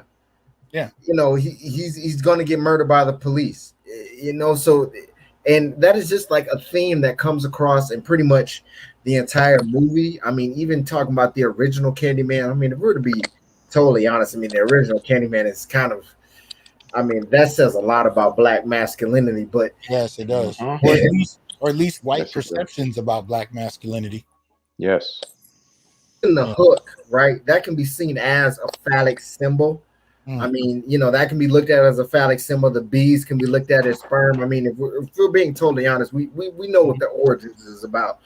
But just in this new movie, it is just saying so much about the potential dangers of an unknown Black man. I mean, you talk about Sherman. I mean, even Burke, when he's introduced, is looked at as like this just laundromat owner who is just carrying on the story of what happened in the projects. It isn't until the end of the film where you find out, like, this guy he's completely lost it because of his sister's conjuring Candyman, and he's seeing the damage, and then seeing the same guy that he ended up getting murdered, do the killing of his sister. So it's just saying a lot about what it means to be a Black male and to be going through a mental breakdown. Oh, absolutely. Absolutely. And as a matter of fact, that was a cold piece about the hook and the phallic symbol, because especially in the first film, when you look at this question of white women and Black men, what does a hook do? You think about catching a fish. What does a hook do? It catches somebody and they can't get away. There's a narrative about the Black phallus and white women in terms of the hook. And remember, this is a white man writing this movie. So what is he saying about Black men, their phallus, and white women? Yes, sir. It's perverse, it's primitive, it's all these things, it's savage, and yet anyway. So but let me get now. Here's what I'm going to do this week. I told you I'm looking at 3 different things this week. I'm going to look at this. I'm going to look at Respect, the Aretha Franklin story, and then I'm going to look at the latest Eyes on the Prize series that came out, and I'm going to be doing that this week. So I think there's a connecting fiber between all 3, but I'm going to explore them this week. So hopefully, folks will come back and check that out. What was the third one? Eyes on the Prize. Not the Eyes on the Prize. They did a later. There's a late. Excuse me. They did another kind of chapter, if you will, that focuses on the Black LGBT experience. Oh Lord! How it's What's did you say is the correlation between the 3? Well, I think the correlation has to do with the perception of straight Black men. And I think from Candyman to Aretha to Eyes on the Prize, we find evidence that the perception is probably the same. But I'm going to explore each one. So, I'll go in and see what it's doing. I hope you guys will come back and support. Check that out. Oh, I'll be back, brother. But I definitely wanted to get some very brief closing thoughts from each of you as we pull out of here tonight. I'm gonna go. TC, Chaos, Ian, and Malika. Just go in reverse order on the screen and close it out. So any closing thoughts, TC? Okay, yeah, just real quick, because like I said, the thing that touched me most was being at the theater and seeing how many young Black people were about to go watch this film. You know, across all genders, whether it was young Black girls and young Black boys. Y'all have to understand that this is the type of poison that they're feeding the generation that's coming up behind them. Okay, I'm in my 30s. I turned 33 this year. I am very protective of the teenagers and the preteens that are coming up behind me. I mean, those in the 20-year-olds, of course, them as well.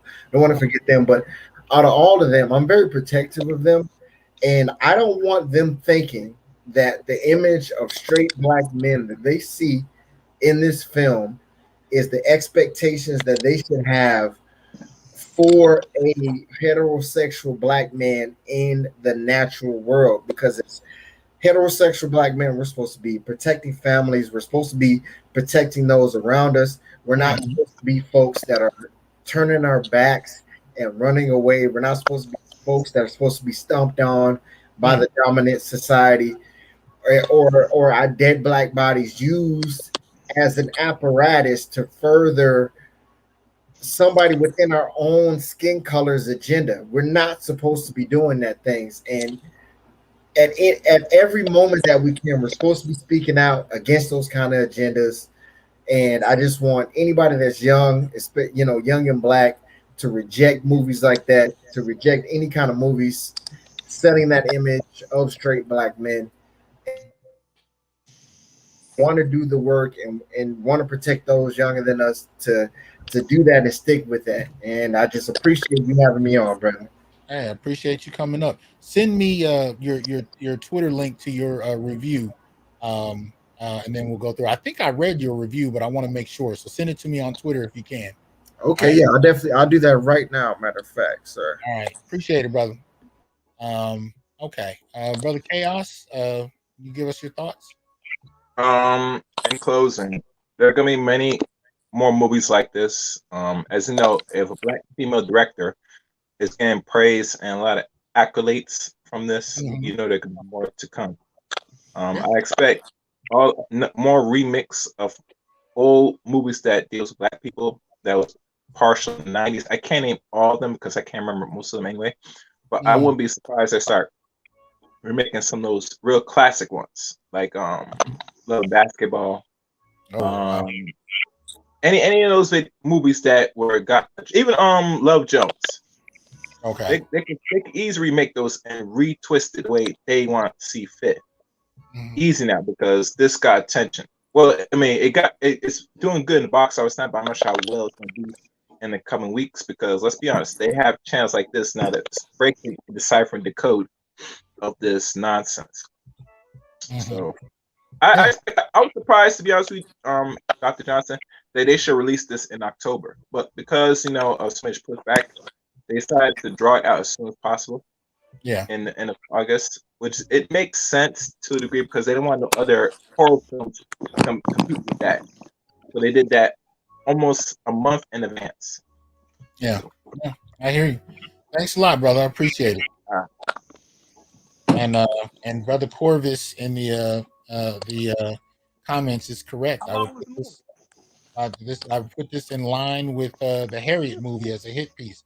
Well, go ahead, brother Ian. How you doing, man? Can you hear us? Hello, Ian?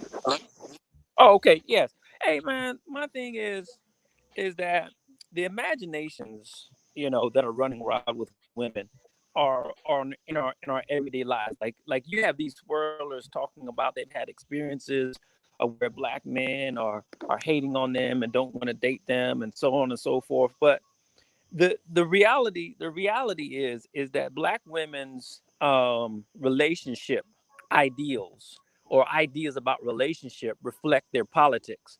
So in a lot of ways, what's happening is with these movies and in the social engineering going on is that they understand that Black women and Black society or ADOS, we are at the helm of controlling the narrative and the image of Black people around the world.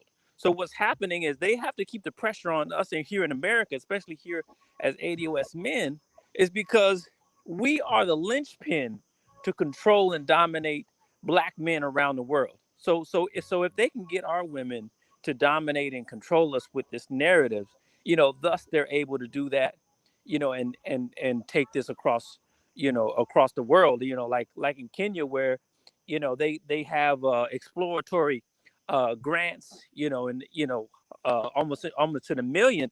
They're trying to associate black males, black male patriarchy with terrorism. So this is their agenda, and all of this is just the tip of the iceberg, because they need to do this social programming, and they need it now so that they can dominate the rest of the world, basically. Yeah, I appreciate it, man. Thank you for coming through as usual, bro. All I right, appreciate you. Hey, all have a right, good one. man. Okay. All right. You too, Have a good night. All right. peace.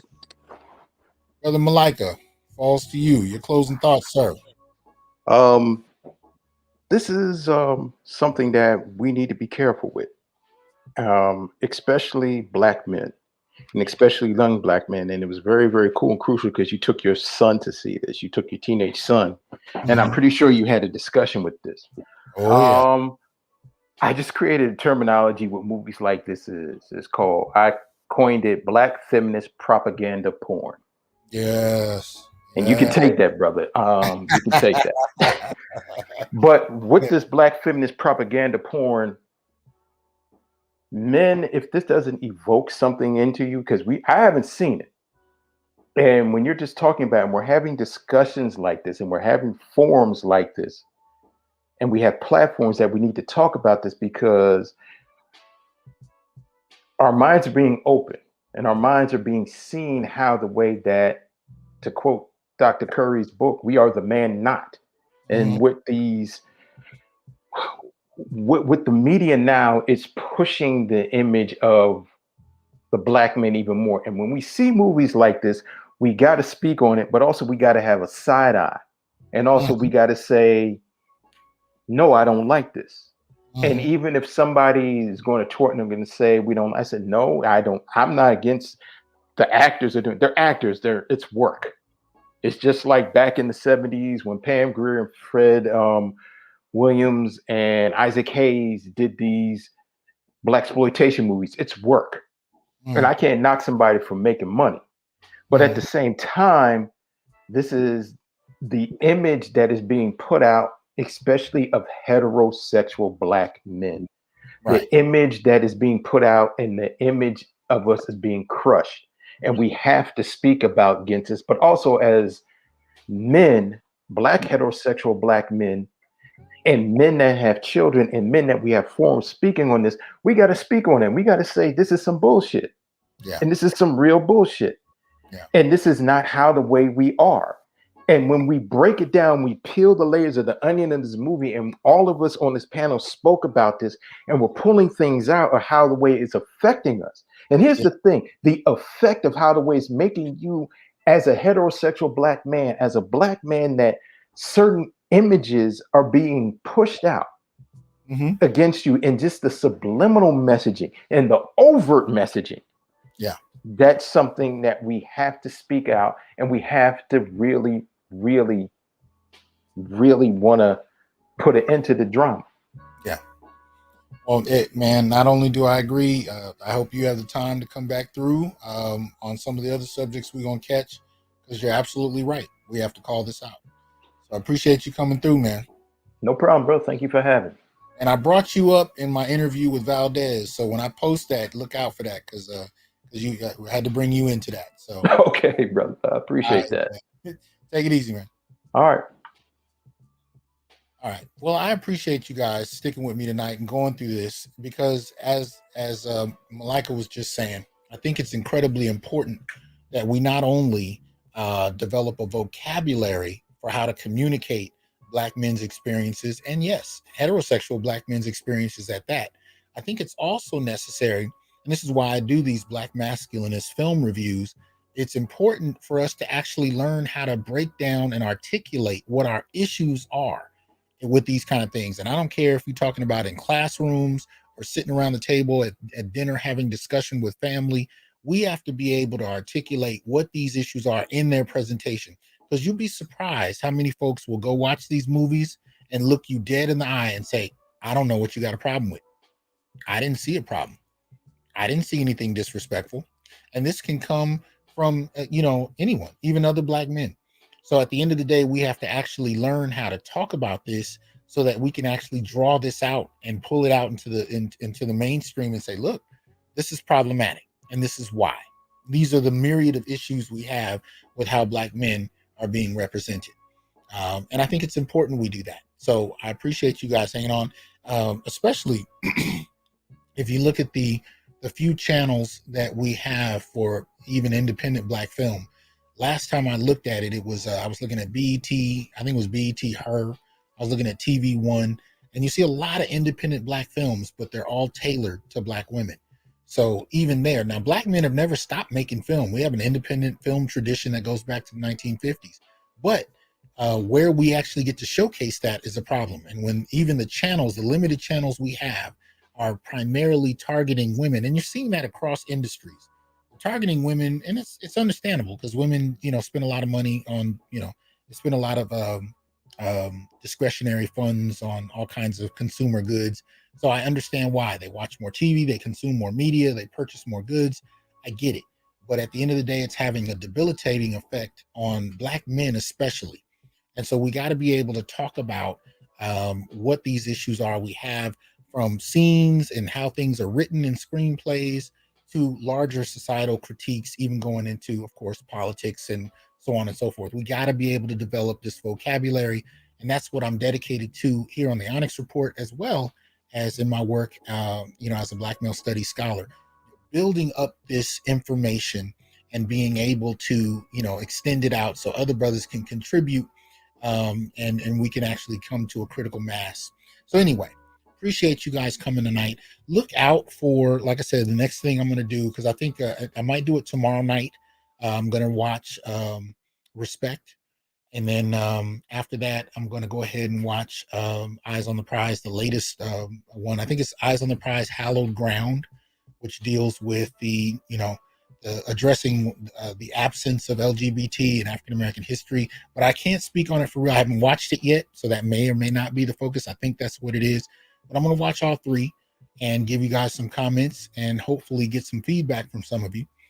You can also email me and let me know if there's something else you would like me to delve into. But at the end of the day, I appreciate you joining in tonight. Please support the channel, like, share, join, subscribe, and donate.